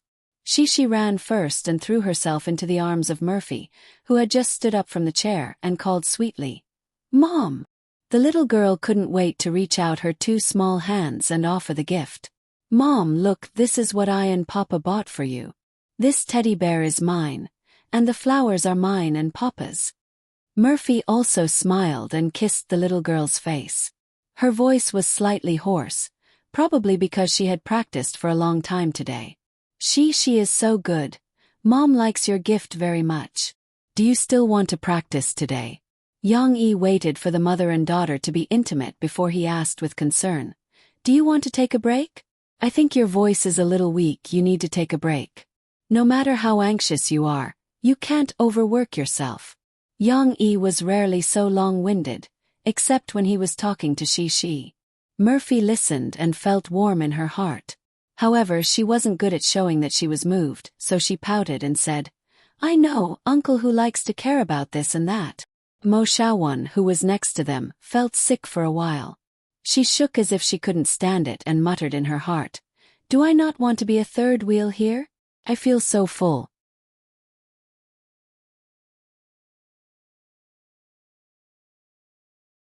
Chapter 192. Fortunately, Murphy and Young E did not get too intimate because of Shi's presence. Instead, they focused on Shi and let Shi talk about her childhood in kindergarten. Chen Shiyun said that her papa is a boxer, and he's amazing. She also knows how to box. The little girl felt that this was particularly strange. Although she did not know much about boxing, Chen Shiyun had performed it before, and it looked very impressive. A girl practicing boxing. Murphy felt a little incredulous. Yang Yi reminded her, "Don't be fooled by Chen Shiyun's quiet and elegant name. In fact, she's a very tall and strong girl. I've seen her father before. He's a boxing coach at the fitness center." Yes, she's very strong. She admired her a little. Even so, girls shouldn't practice boxing. It's too scary, Murphy said. Yang Yi agreed with Murphy's point of view. He smiled and said, "Yes, boxing is not good. I don't want Shi to be like her and grow muscles." Murphy patted Yang Yi's forearm unhappily and said angrily, "You're still talking about it. I don't even know who allowed his daughter to practice swordsmanship." Yang Yi complained, "What's wrong with practicing swordsmanship? It won't grow muscles, and it can also exercise the body's flexibility." Mo Xiaowan looked at them from the side and whispered, "Sister, didn't you say on the phone that Shi was going to dance for you?" "Yes, dance." Murphy also remembered. Okay. In front of her parents, Shi was particularly eager to show off. She immediately jumped down from the sofa with joy. "I almost forgot." After the little girl jumped down, she seemed to have thought of something and ran back to her father. She pulled her father's big hand and said, "Papa, you have to help me clap and shout 1, 2, 3, 1, 2, 3. What clapping? This was a beat. Yang Yi patiently let his daughter teach him how to make the beat. Then he followed the little girl's request and gently clapped his hands, shouting, 1, 2, 3, 1, 2, 3. Not yet, not yet. You have to let me stand like this." The little girl had a lot of demands, but Yang Yi, Murphy, and the others were not impatient at all. Instead, they found it very interesting. She saw Shi standing in the middle of the empty space. The coffee table had been moved away. She raised her left arm and her right hand horizontally. Then she stood on her tiptoes. It's not bad." Mo Xiaowan covered her mouth and chuckled. "Is it okay now?" Yang Yi asked with concern. Shi's little face was taut, and she looked especially serious. She couldn't speak while standing on her tiptoes, so she could only use her nose to make noises. "Okay, come on. 1, 2, 3, 1, 2, 3. Yang Yi clapped his hands and slowly counted the beat. Under the gaze of the three adults, Shi really began to dance. It was a bit like a swan dance, but she only needed to stand on her tiptoes at the beginning. After that, she basically walked steadily on the ground. Her movements were mainly focused on her hands. Shi's two small arms hugged together for a while, and then she spread them out for a while. Sometimes she would dance up and down like a swan. Although they hadn't seen the original version, Yang Yi and Murphy both felt that Shi's gestures were very beautiful, but her steps were a little messy. They guessed that she was too busy learning the gestures and neglected the steps. But it was already amazing enough. She was only 4 years old, but she could already dance so well in less than a day's time. Of course, she didn't dance for too long, only about 10 or 20 seconds. After the little girl finished dancing, she happily hugged her and jumped into her mother's arms. Murphy hugged her daughter and kissed her tender little face. She smiled and said, "You danced so well. Shi must be the best in class." Shi was a little embarrassed by her mother's praise, but she still shook her head honestly and said, "No, Chi is the best. Chi is another girl in her class. She's gentle and quiet, and her surname is also Yang." Yang Yi reminded her as usual. "I know that. She's Yang Luoqi." Murphy rolled her eyes at Yang Yi, then hugged the little girl and said proudly, She told me before. There's a girl who can dance better than our Shi. That's impossible, right?" Mo Xiaowan smiled and reached out to tease Shi's chin. "It's true. Chi-Chi said that her mom can dance, and she learned it before. The little girl explained seriously. Murphy rubbed Chi-Chi's little head lovingly and said with a smile, "Your mom can sing and dance a little. Chi-Chi, why don't you learn from mom?" Looking at other people's children, some of them could box, some of them could dance. They were all greatly influenced by their families. Amofei even regretted that she spoiled Cece too much and didn't let her learn to sing from an early age. Mom can dance too. The little girl's attention was diverted. In her memory, she had never seen her mother dance before. Young-yi didn't either.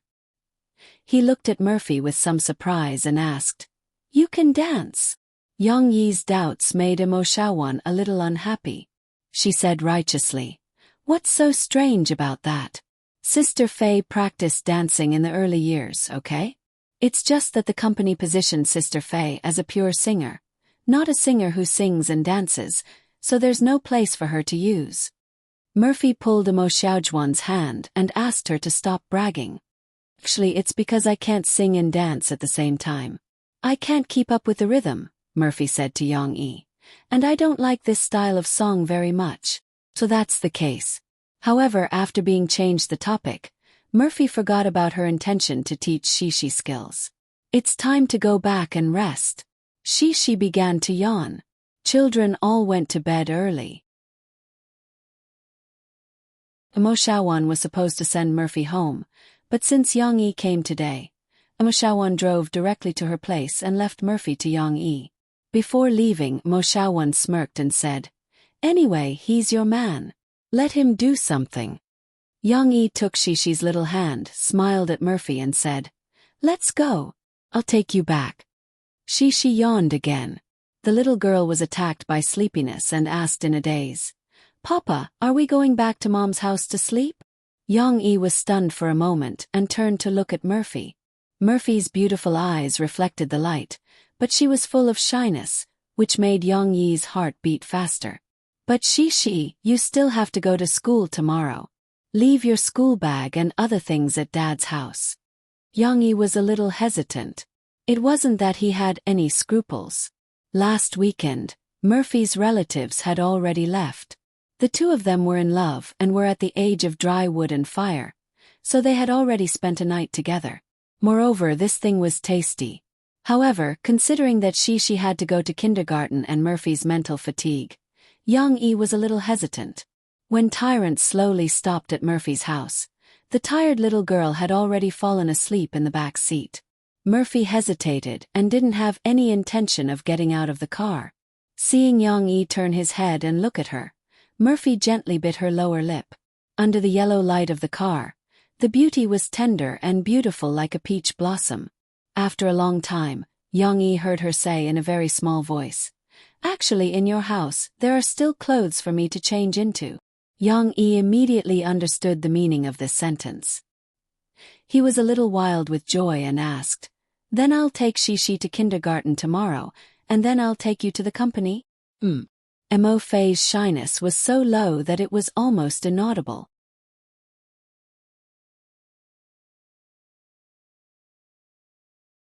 Chapter 193.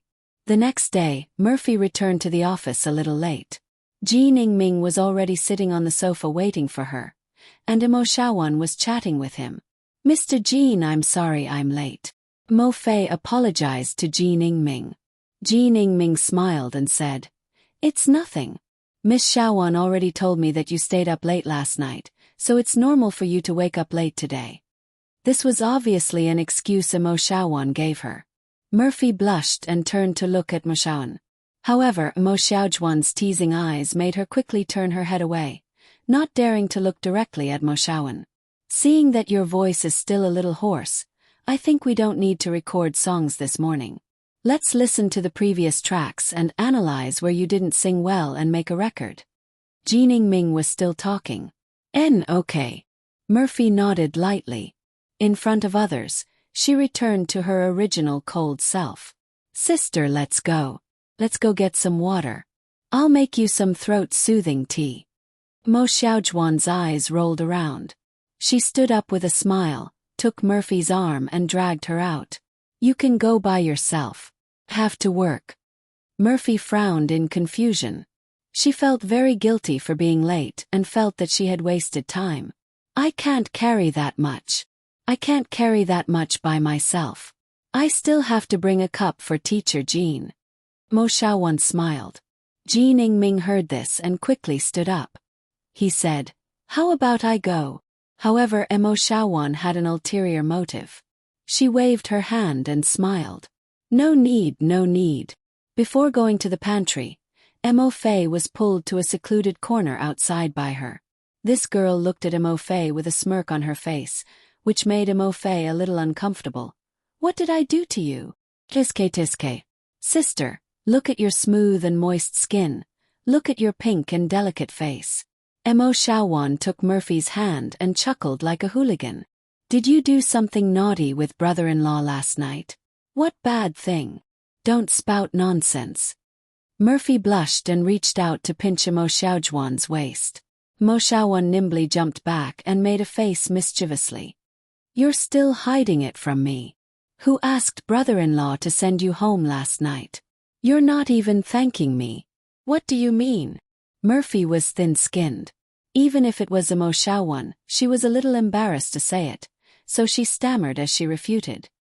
Humph, your younger sister can be considered as someone who has been through this before. How can I not understand? Mo Xiaowan covered her mouth and snickered. Look at your face, you can pinch water out of it. Our epiphyllum must have been moisturized. Murphy pursed her lips and shyness was written all over her face. She didn't deny it, but she was also embarrassed to admit it. Tell me, is brother-in-law awesome? Mo Xiaojuan's eyes were filled with the light of gossip as she pulled Murphy and asked. Murphy pushed her hand and said angrily, all right, don't ask any more. Go make tea. Mo Xiaowan covered her mouth and snickered. Even if you don't say it, I can guess it. It must have been a lot of torment. Brother-in-law really doesn't know how to have tender feelings for the fairer sex. Look at your voice, it wasn't this hoarse last night. Murphy thought of last night's passion and thought of this morning's warmth. Her face and ears turned red. In order to cover it up, she deliberately put on a stern face and said to Mo Xiaowan, are you done? Go make tea. Mo Xiaowan knew that her cousin was thin-skinned, so she didn't tease her anymore. She smiled and hugged her arm as the two walked to the pantry. The instigator, Yang Yi, didn't know anything. He sent Murphy to the company and returned to the coffee shop feeling refreshed. He opened the door, hung up the sign, and prepared to open for business. The first person to come to the door wasn't a customer, but Guazi. He brought a girl and excitedly pushed the door open and shouted, Brother Yang, didn't you open the door this morning? My senior came early and waited for a long time but didn't see you. And I'm sending Shishi to kindergarten. Yang Yi replied simply. He was checking the stock of coffee beans on the shelf. When he finished, he turned around and saw the girl and was stunned. Well, actually, I thought you overslept. I can't get up so early, so after my senior told me, I thought to accompany her to knock on the door behind you. Guazi kept talking. This is my senior, her surname is Ding. Ding Xiang. Yang Yi looked at the other party and recognized her. He smiled faintly. Yes, Ding Xiang. Brother Yang, how did you know? Guazi was surprised to find this problem. At this time, Ding Xiang also recognized Yang Yi. After all, they met twice. Moreover, each time Yang Yi brought a cute little girl. She said in surprise. Ah, I remember, you are the father of that little girl. Oh, her name is Shishi. She is a very cute little girl. I have a deep impression of her. Yang Yi smiled and said, yes, we met twice. I didn't expect that the senior that Guazi talked about was you. You two really know each other. Guazi interjected from the side. Ding Xiang smiled and said, yes, last month at the temple fair, I went to sell cotton candy and saw the boss and his daughter. But at that time, I remembered his daughter's name. It was very nice. Shishi came back and still can't forget your cotton candy. Yang Yi smiled. In fact, at this time, after knowing that the student who came to apply for the job was Ding Xiang, Yang Yi more or less had an answer in his heart. Although he had only met her twice, he still understood Ding Xiang's character. Such an optimistic and hard-working young lady couldn't be too bad. Since you know her, then it's easy. Guazi smiled and said, "What does Brother Yang think of my senior? Does Fu meet your criteria for selecting a coffee shop employee?" However, Ding Xiang hesitated. She looked at the artistic decoration of the coffee shop and looked at the grand piano next to it. She felt a little ashamed and said, "I don't think I'm suitable. I'm not beautiful. What if I affect the business of the shop?" Ding Xiang didn't say some words. She wanted to work part-time in the milk tea shop and coffee shop in the East Gate, but she was rejected by the boss when they met.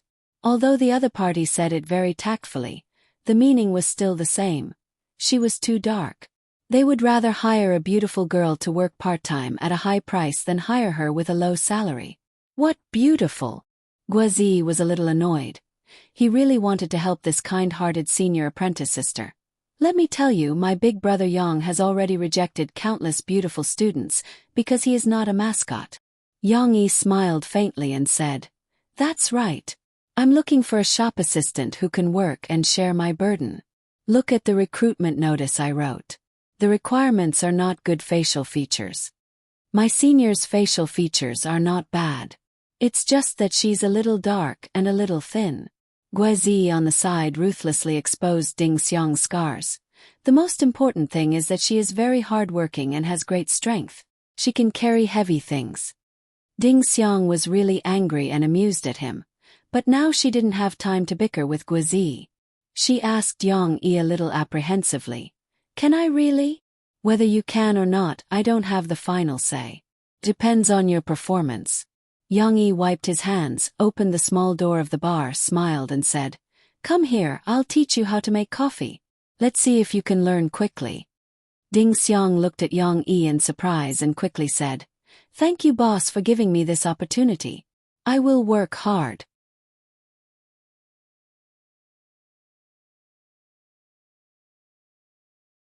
Chapter 194.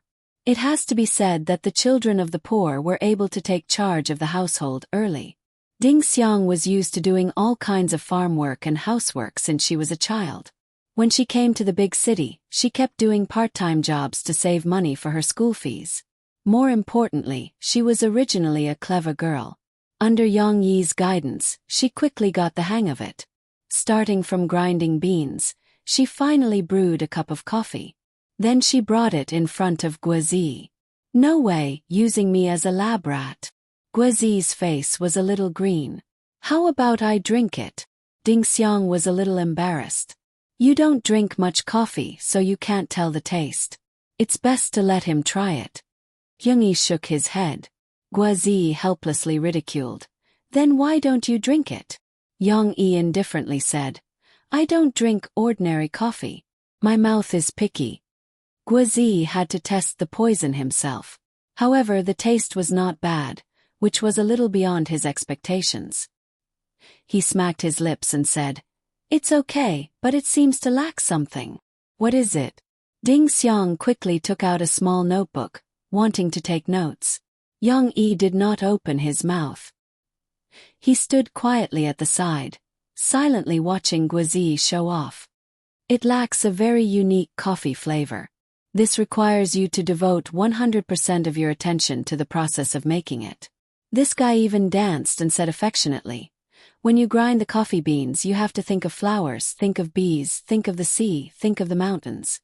Inject your beautiful wishes into it, and you will be able to brew this unique coffee. This is the best coffee in the world." "Ah, so abstract. But I don't understand. How should I do it?" Ding Xiang was still very honest and frowned. "You have to." Ouch. Guazi's head was knocked. Yang Yi finally could not bear it. He knocked Guazi's head, smiled and said to Ding Xiang, "Don't listen to his nonsense, this guy is fooling you." After letting Ding Xiang try it a few more times, Yang Yi was not as picky as he said just now. He also picked up a cup and tasted it. "Well, as a newbie, the coffee you make is drinkable and tastes good. It's already very good. The rest is to practice more and use experience to make up for the shortcomings. Then learn more and increase your understanding of my coffee beans. You should be able to brew coffee for me. Yang Yi nodded and said. In other words, my senior sister has been hired. Guozi asked directly. Ding Xiang also looked at Yang Yi nervously. Yang Yi smiled, nodded and said, yes, from today onwards, if you don't have classes during the day, you can come to work and help me temporarily. During this period, I'll give you a salary of 3,000 yuan a month. When you can independently help me look after the store, your salary will be raised to 5,000 yuan. 3,000 yuan is too little. Guozi shouted. My monthly allowance is more than 3,000 yuan. This is a child from a rich family. But Ding Xiang waved her hand again and again. She was surprised and nervous as she said, it's not little, it's not little. I think 3,000 yuan is a lot.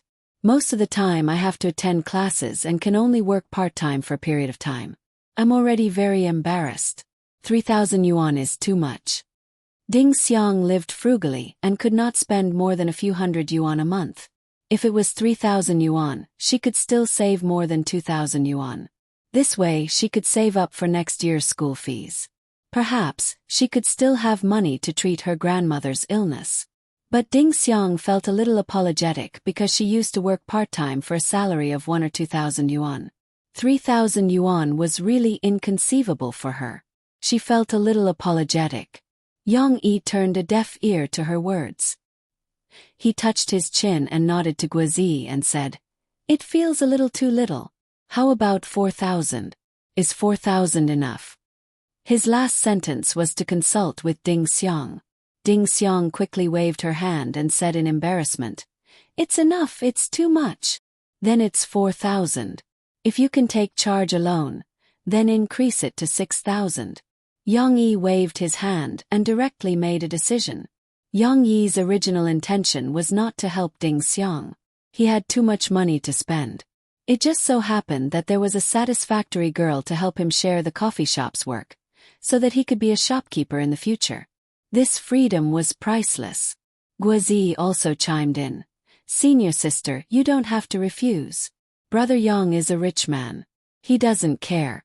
Moreover, with money you don't have to work part-time in places like bars. You can study hard in school. Well, I don't have any rules in this coffee shop.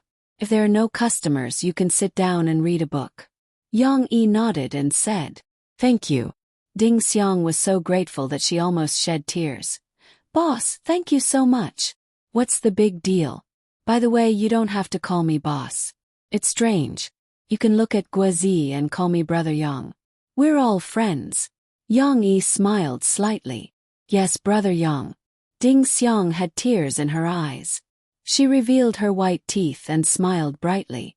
She turned her head and worked diligently. She actively helped Yang Yi wipe the table, cups, and even mopped the floor. Whatever Yang Yi wanted to do, she rushed to do it. She was even more diligent than Thumbelina. Don't you have classes today? Yang Yi was really idle. He changed the album and listened to the song, then casually asked. Class hasn't started yet.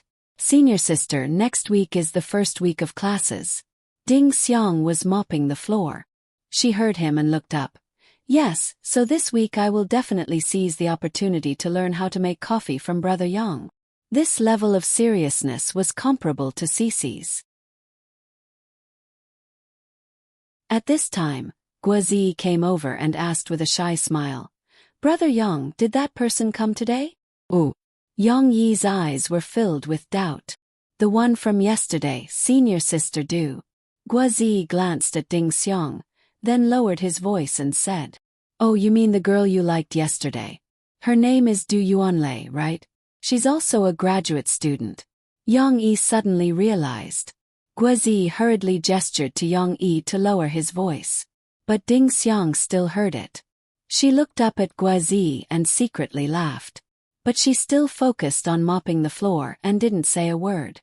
She didn't come today. Yang Yi smiled and said in a low voice.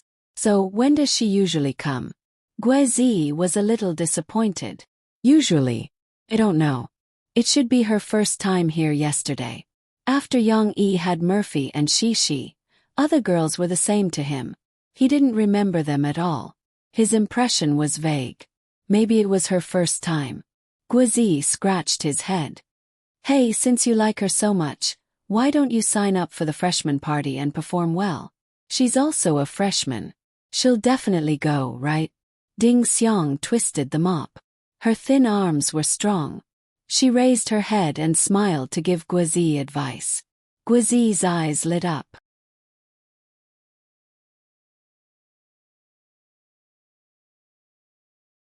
Chapter 195. I can reach this high, I can touch the sky. I can reach this low, I can touch my toes. I can turn in circles, then sit down quietly on the floor. Note 1. In the middle class of Springfield Kindergarten, the young teacher Kai was singing nursery rhymes with the children, singing and dancing at the same time. Although the lyrics seemed childish, the melody was still very beautiful. Moreover, in the eyes of the children of this age, singing and dancing in circles was still very fresh and fun. For a while, the children were sweating and panting, but they were also giggling non-stop and having a lot of fun. All right, children, take a break. Teacher Shen has prepared milk for everyone.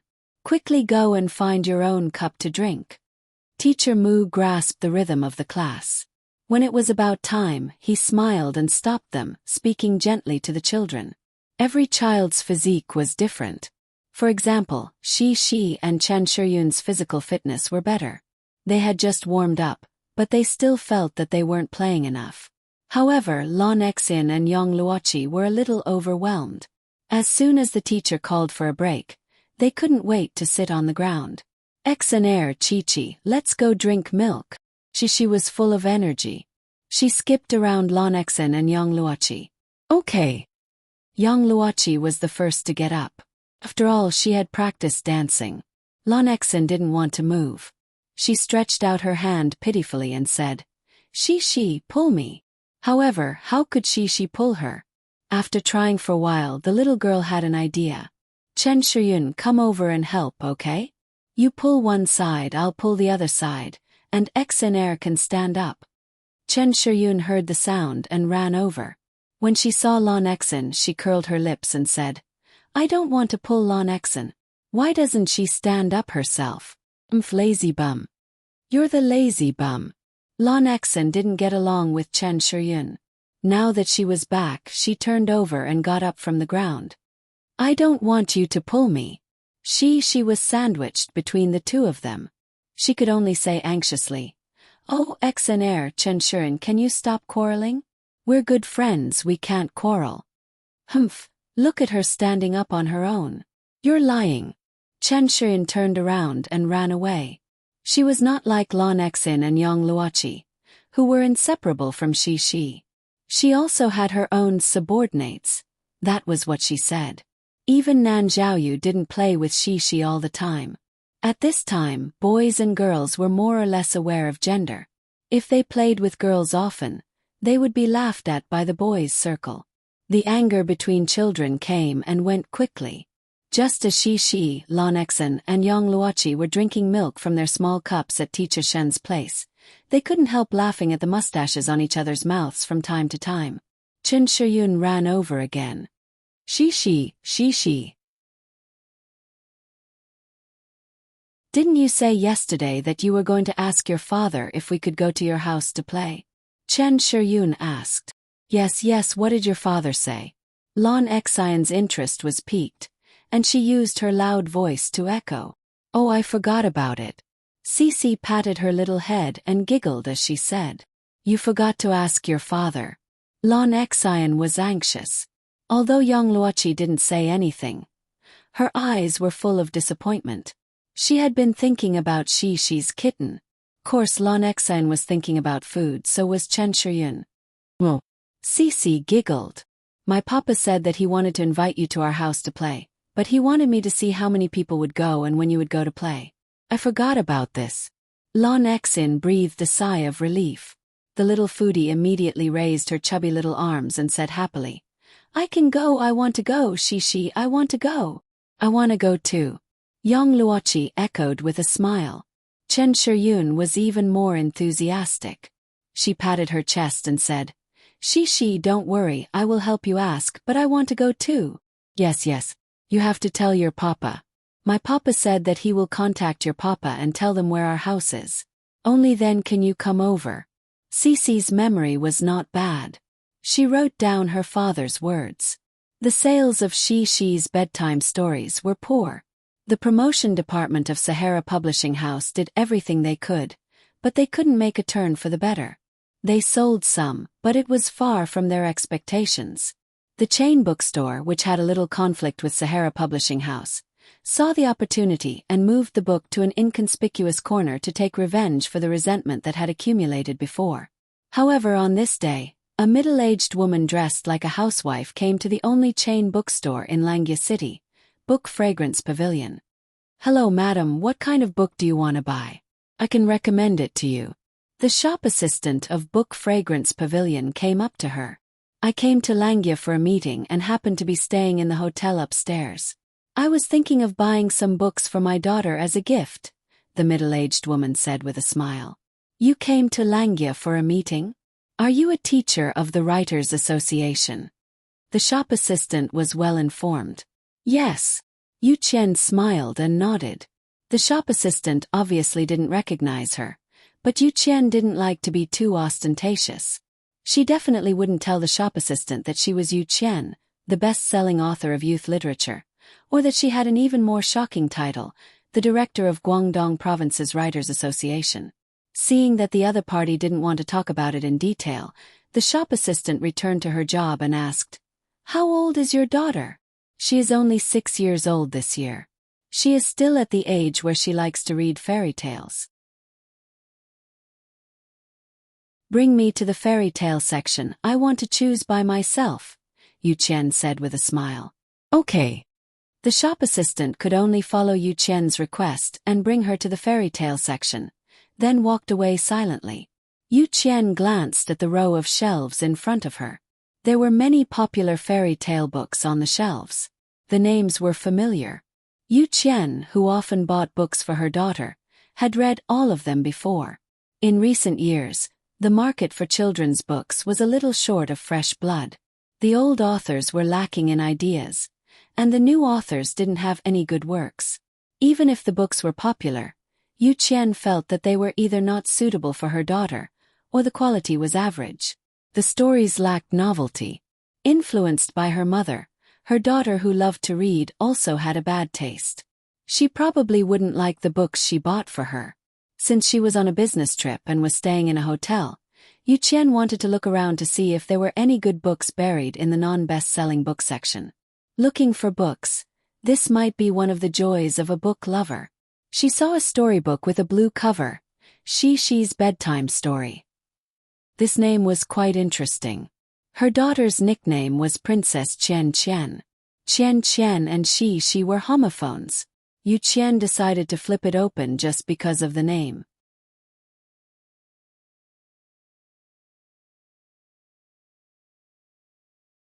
Chapter 196. It was past 4 o'clock in the afternoon, which was the hottest time outside. There were only 2 customers in the coffee shop, and they were the ones who ordered coffee and sat there reading. Although Yang Yi told her that she could do her own things in her free time, Ding Xiang still refused to read on her first day of work. Even though there were no customers, she still sat at the bar with a straight back. Yang Yi looked at his watch, put away the book in his hand, stood up from the sofa and stretched. He walked to the bar and said to Ding Xiang, It's about time. I'll go get the sign. You can go back after you pack up. So early? Ding Xiang asked in surprise. Who would run a coffee shop that opened at 11 o'clock in the morning and closed at 4 o'clock in the afternoon? This also included the 2 hours of lunch break that they had to close the shop. Ding Xiang was prepared to work here tonight and grind a few more cups of coffee to increase her experience. Yang Yi smiled faintly and said, My daughter finishes school at 5:30. I have to pick her up at the kindergarten early. This might be an explanation. Then what time do I come over to work tonight? Ding Xiang asked in a low voice. She planned to go back to eat, take a shower and change clothes before coming over. She didn't have any suitable clothes, but there was a neatly folded uniform with a white shirt and black trousers in the wardrobe. Senior sister Mao Peifu had forced her to buy it for her when she had been dragged to a bank credit card event. That is, to get someone to apply for a card, by senior sister Mao Peifu. It wasn't expensive, around 200 yuan. Ding Xiang couldn't bear to wear it and planned to try it out when she applied for a job in her senior year. Now that she was going to work in the coffee shop, she had to take care of the boss's image. No, the boss didn't seem to have any image in pants and slippers. Anyway, she had to dress up properly and have a good working attitude. Tonight. It's not open at night. Yang Yi said matter-of-factly. It's not open at night. Ding Xiang was really confused. It's not just at night. It might be closed for the whole day when I'm not free. But I'll call you when the time comes. Ding Xiang had left her dormitory's phone number before. Yang Yi smiled and said, "By the way, I forgot to tell you that weekends are also free time. You are free to arrange it." Ding Xiang didn't know how she got back to the dormitory. She was a little absent-minded and it took her a long time to recover. Wasn't this part-time job a little too strange? Ding Xiang didn't have time to eat. She hurriedly left the dormitory and went to the male dormitory area. Under the strange gazes of the male students, she called out Guazi. 5 days a week, less than 5 hours a day. Also, I might not be able to come because I have classes. Let's count it as 2 days. That's about 3 days and 15 hours.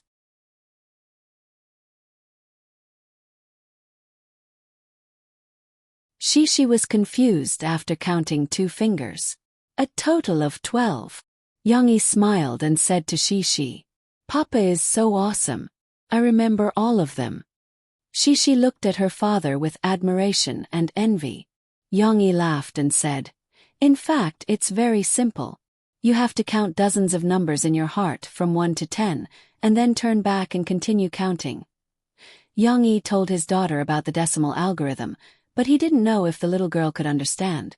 In this world, some people were immersed in stroking cats, some people were immersed in stroking cats, and some people did nothing but immersed in bits and pieces with their daughters all day long. Note 1, it was this guy.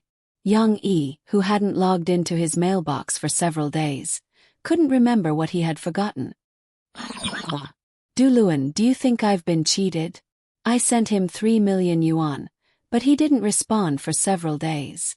In the Zhu family's mansion, Zhu Jie was angrily questioning his agent, who was also his advisor. "Jie, you haven't withdrawn your 3 million yuan money order yet. How can you say you've been cheated?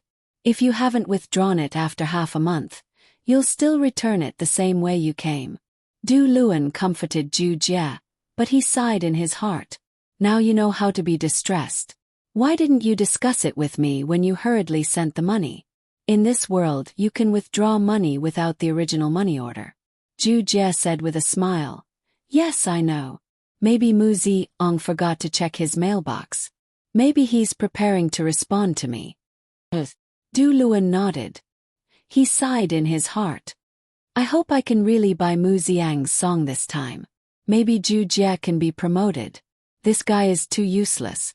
Last time, when Murphy was still popular after her return, I asked him to take advantage of the popularity. But I didn't expect that it didn't work at all. He really doesn't know how to grasp the opportunity." Du Luan was smart and ambitious.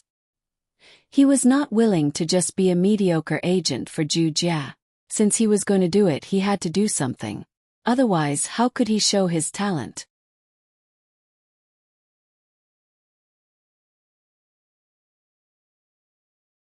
Chapter 197. Near noon, Mo Shaowen, who went to the meeting before, came in with a stack of documents. She had a confused look on her face. "Sister, you're going on a business trip again. There's a commercial performance. Didn't I already tell Sister Ling to cancel it?" Murphy frowned.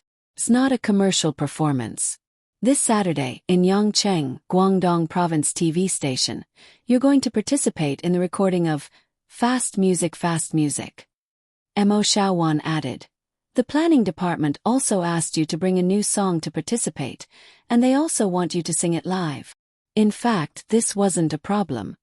Fast Music was the Ace Music program of Guangdong Province TV station. It had a very wide audience. When Murphy released her comeback album last time, she didn't even have the chance to go on it. As for bringing a new song to the show, this was also the routine of stars releasing new albums. From time to time, they would announce the source of one or two songs to keep the fans in suspense. As long as the music was good, the sales wouldn't be low. I'm sorry, I might not be a member of your company. It's a bit inappropriate to say this, but I still want to ask, why do you want to go on the show so early? Ji Ningming asked in a low voice. We've actually just started recording the song. There's still a lot of work to do. These can't be done in a month or two. Isn't this warming up a bit too early? It's not just early. It's also very rushed. It's simply contrary to the normal process. But Ji Ningming couldn't be too clear. After all, he was just a small mercenary producer. Of course, there was a problem. It was this that made Mo Xiaowan confused. When she was in the meeting just now, she was a bit upset about why she arranged for Xiao AI to resign so early to help her. Now that Xiao AI was gone, there was no one in the planning department to inform her. Murphy also felt that it was a bit inappropriate. In her experience, she had never seen a show arranged so early. However, the show Fast Music was still very attractive to her. Sometimes the onlooker could not see the game clearly. This was the case with Murphy. Mo Xiaowan was a bystander, but her clear and beautiful almond-shaped eyes were focused on Ji Ningming. She secretly muttered, "Uncle Jean is not bad, he even spoke up for us. He shouldn't be one of Sister Ling's people. When Sister Fei's album is released, let's see if we can poach him to the company." The studio that was currently being built needed all kinds of talents. If she didn't want to be restricted by large companies and not be afraid of Sister Ling's revenge in the future, Mo Xiaowan had to open up the hero rankings and recruit talents. Of course, she wanted Mu Xiang the most. With Mu Xiang, this great talent, Murphy didn't have to worry about not having good songs to sing in the future. However, Mo Xiaowan couldn't reveal anything now. She could only gather a group of friends to build the framework of the studio. When Murphy's contract ended in the future, they could start moving. Obviously, she still had to participate in Fast Music. Regardless of whether the company's arrangement was fishy or not, Murphy couldn't miss the appointment. After all, it was the Ace Music program in Guangdong Province. If she didn't go this time, they wouldn't invite her again next time. Since he decided to participate, Ji Ningming also put aside his distracting thoughts and discussed with Murphy to choose a song that could be announced in advance. Then, he made the accompaniment and let Murphy start to find the feeling of singing the song in public. However, Murphy didn't work overtime to record songs today. She was worried about something, so she asked Mo Xiaowan to send her to Yang Yi's place. At night, Murphy rested her head on Yang Yi's strong arm. Her face was still flushed. She panted slightly but said apologetically, "Yang Yi, I'm sorry. I can't attend Shi's party with her friends. You have to take care of them alone." "What's the matter? Didn't you tell me that you were going to record an important program?" Yang Yi gently stroked her smooth and gentle face and said with a smile, "This isn't the first time. As a star, you often have to run around outside. I'm used to it. But I still feel sorry for you and Shi. I know that Shi really wants me to attend." Tonight she almost cried. Murphy said this, and her nose was sour. Yang Yi sighed and said, "In fact, it's all the same. Even if you don't record the program, you can't appear.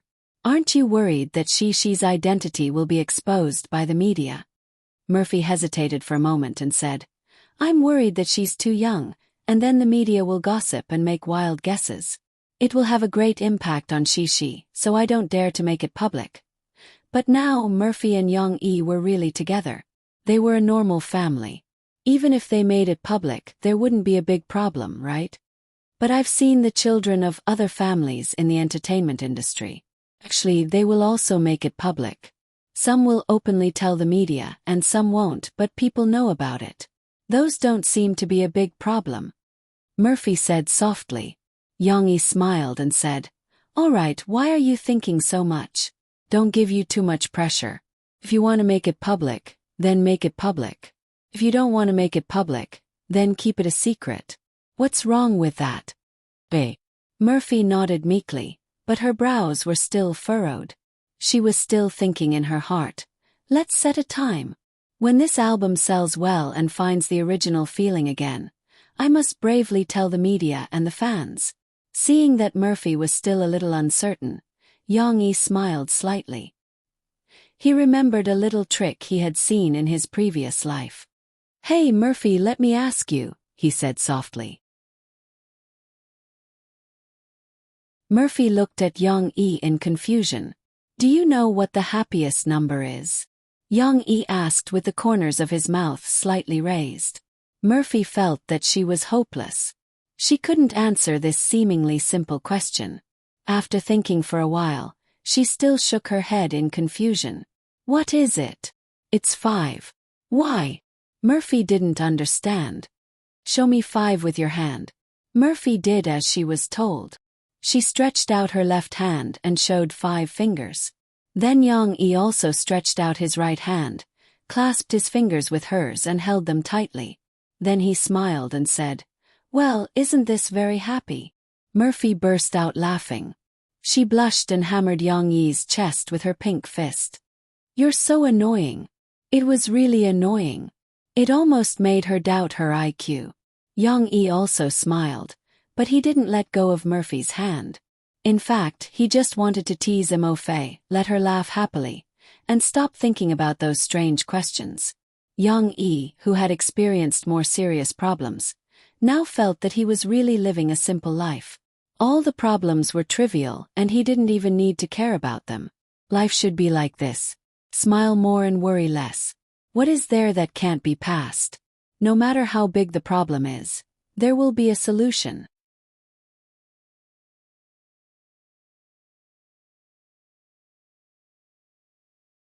Chapter 198. My mom can't come. It means that if you come to my papa's house to play tomorrow, you will only be able to see my papa.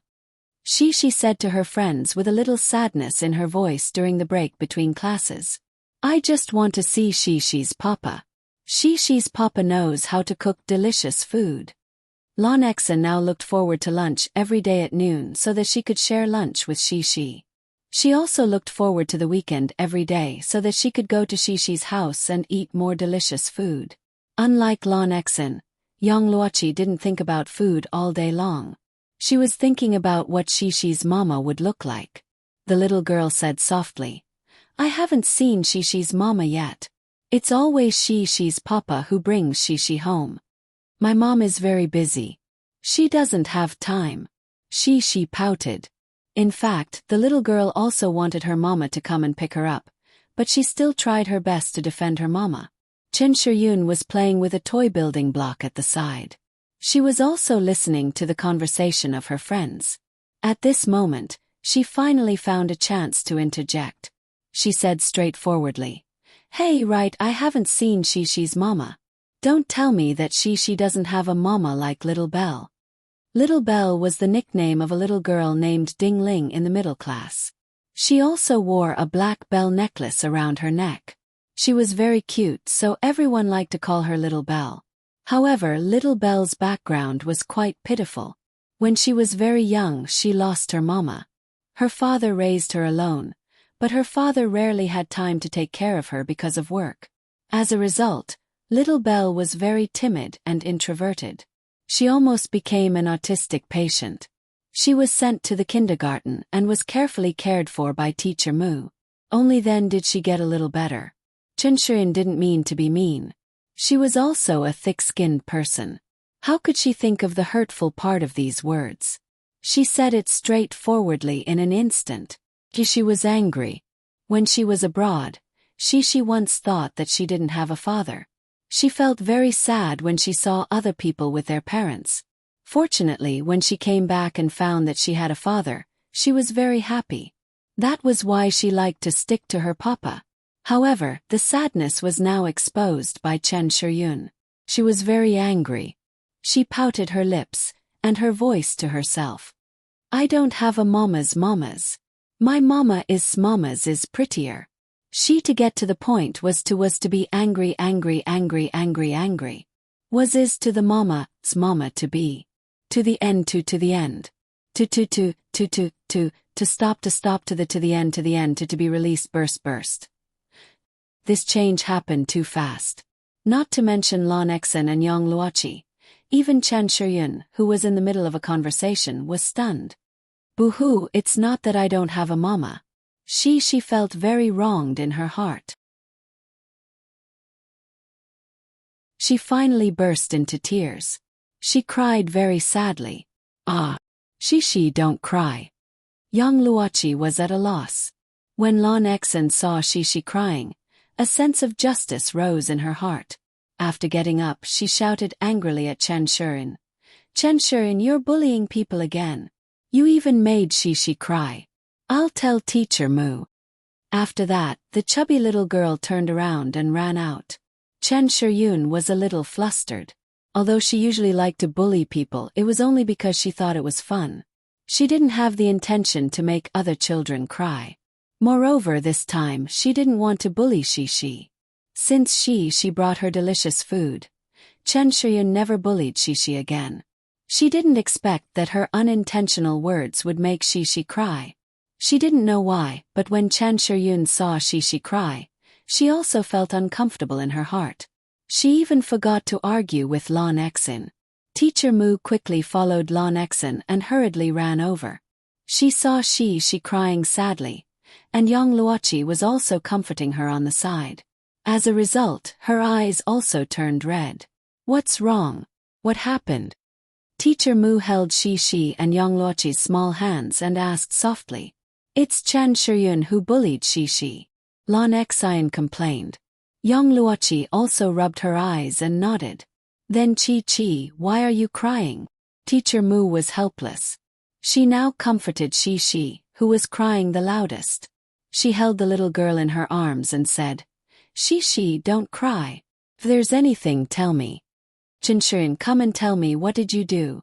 Teacher Mu asked Chen Shiyun in an amiable manner. At this moment, Chen Shiyun, who was originally very guilty and very frightened, also burst into tears. All right, 3 of the 4 people present cried. Teacher Mu had no choice but to look at Lan Exen. When Lan Exen saw her friends crying, she also inexplicably had tears in her eyes. However, her sense of responsibility made her stick out her chest and say to the teacher, It's Chen Shiyun who said it. She said that she doesn't have a mother, and then she cried. I have a mom. My mom is a big star. She became more and more sad. She burst into tears, and the latter half of her words were unclear. I didn't do it on purpose. I didn't mean that she doesn't have a mother. Chen Shiyun cried and refuted. I didn't mean that. I was asking. She has a mother. Teacher Mu, you've seen she's mother before. It's just that she's too busy and doesn't usually appear. Teacher Mu understood the ins and outs of the matter and said with a wry smile. And no matter what, Chen Shiyun, you can't talk to other children like this, right? Chen Shiyun moved to Teacher Mu's side and sobbed. She choked and said, Teacher Mu, I know I was wrong. It's good that you know you were wrong. Come, Teacher Mu will explain it to you. Teacher Mu gently said to Shi, Chen Shiyun may not be very good at talking. In fact, she didn't mean that. Maybe she also thought that she had never seen your mother, so she was concerned about you. But she said the wrong thing. Chen Shiyun nodded vigorously. She sobbed and pursed her little mouth aggrievedly, but her emotions tended to stabilize. Now, Chen Shiyun, since you did something wrong and said something wrong, shouldn't you say something to Shi? I've taught you before. Teacher Mu looked at Chen Shiyun kindly. Chen Shiyun sniffed and said loudly, I'm sorry, Shi. I shouldn't have said that. I'm sorry. And Teacher Mu reminded her. Can you forgive me? I won't do it again in the future.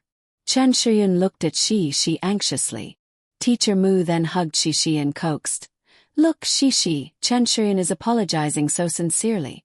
Do you think you can forgive Chen Shuyun's unintentional mistake? Shi's emotions had calmed down. Although she still sobbed for a while, she was not as sad as before. Her mood had calmed down. Chen Shuyun looked at Shi anxiously and finally saw her nod gently. She was slightly relieved, but her heart was still heavy. In the evening, when Yang Yi picked up Shi at the kindergarten, the little girl had recovered. She smiled and said goodbye to her friends as usual. Goodbye Xiner. Goodbye Zhaoyu. Goodbye Chen. However, Chen Shuyun was pulled by her mother as she mustered up her courage and walked to Yang Yi. Uncle Yang, I want to apologize to you and Shi. I said this morning that Shi doesn't have a mother and made Shi cry. I'm sorry, I know I was wrong. The strong little girl was not timid in front of adults. Instead, she apologized bravely. Obviously, Chen Shuyun's mother was told by Teacher Mu and immediately asked Chen Shuyun to apologize again.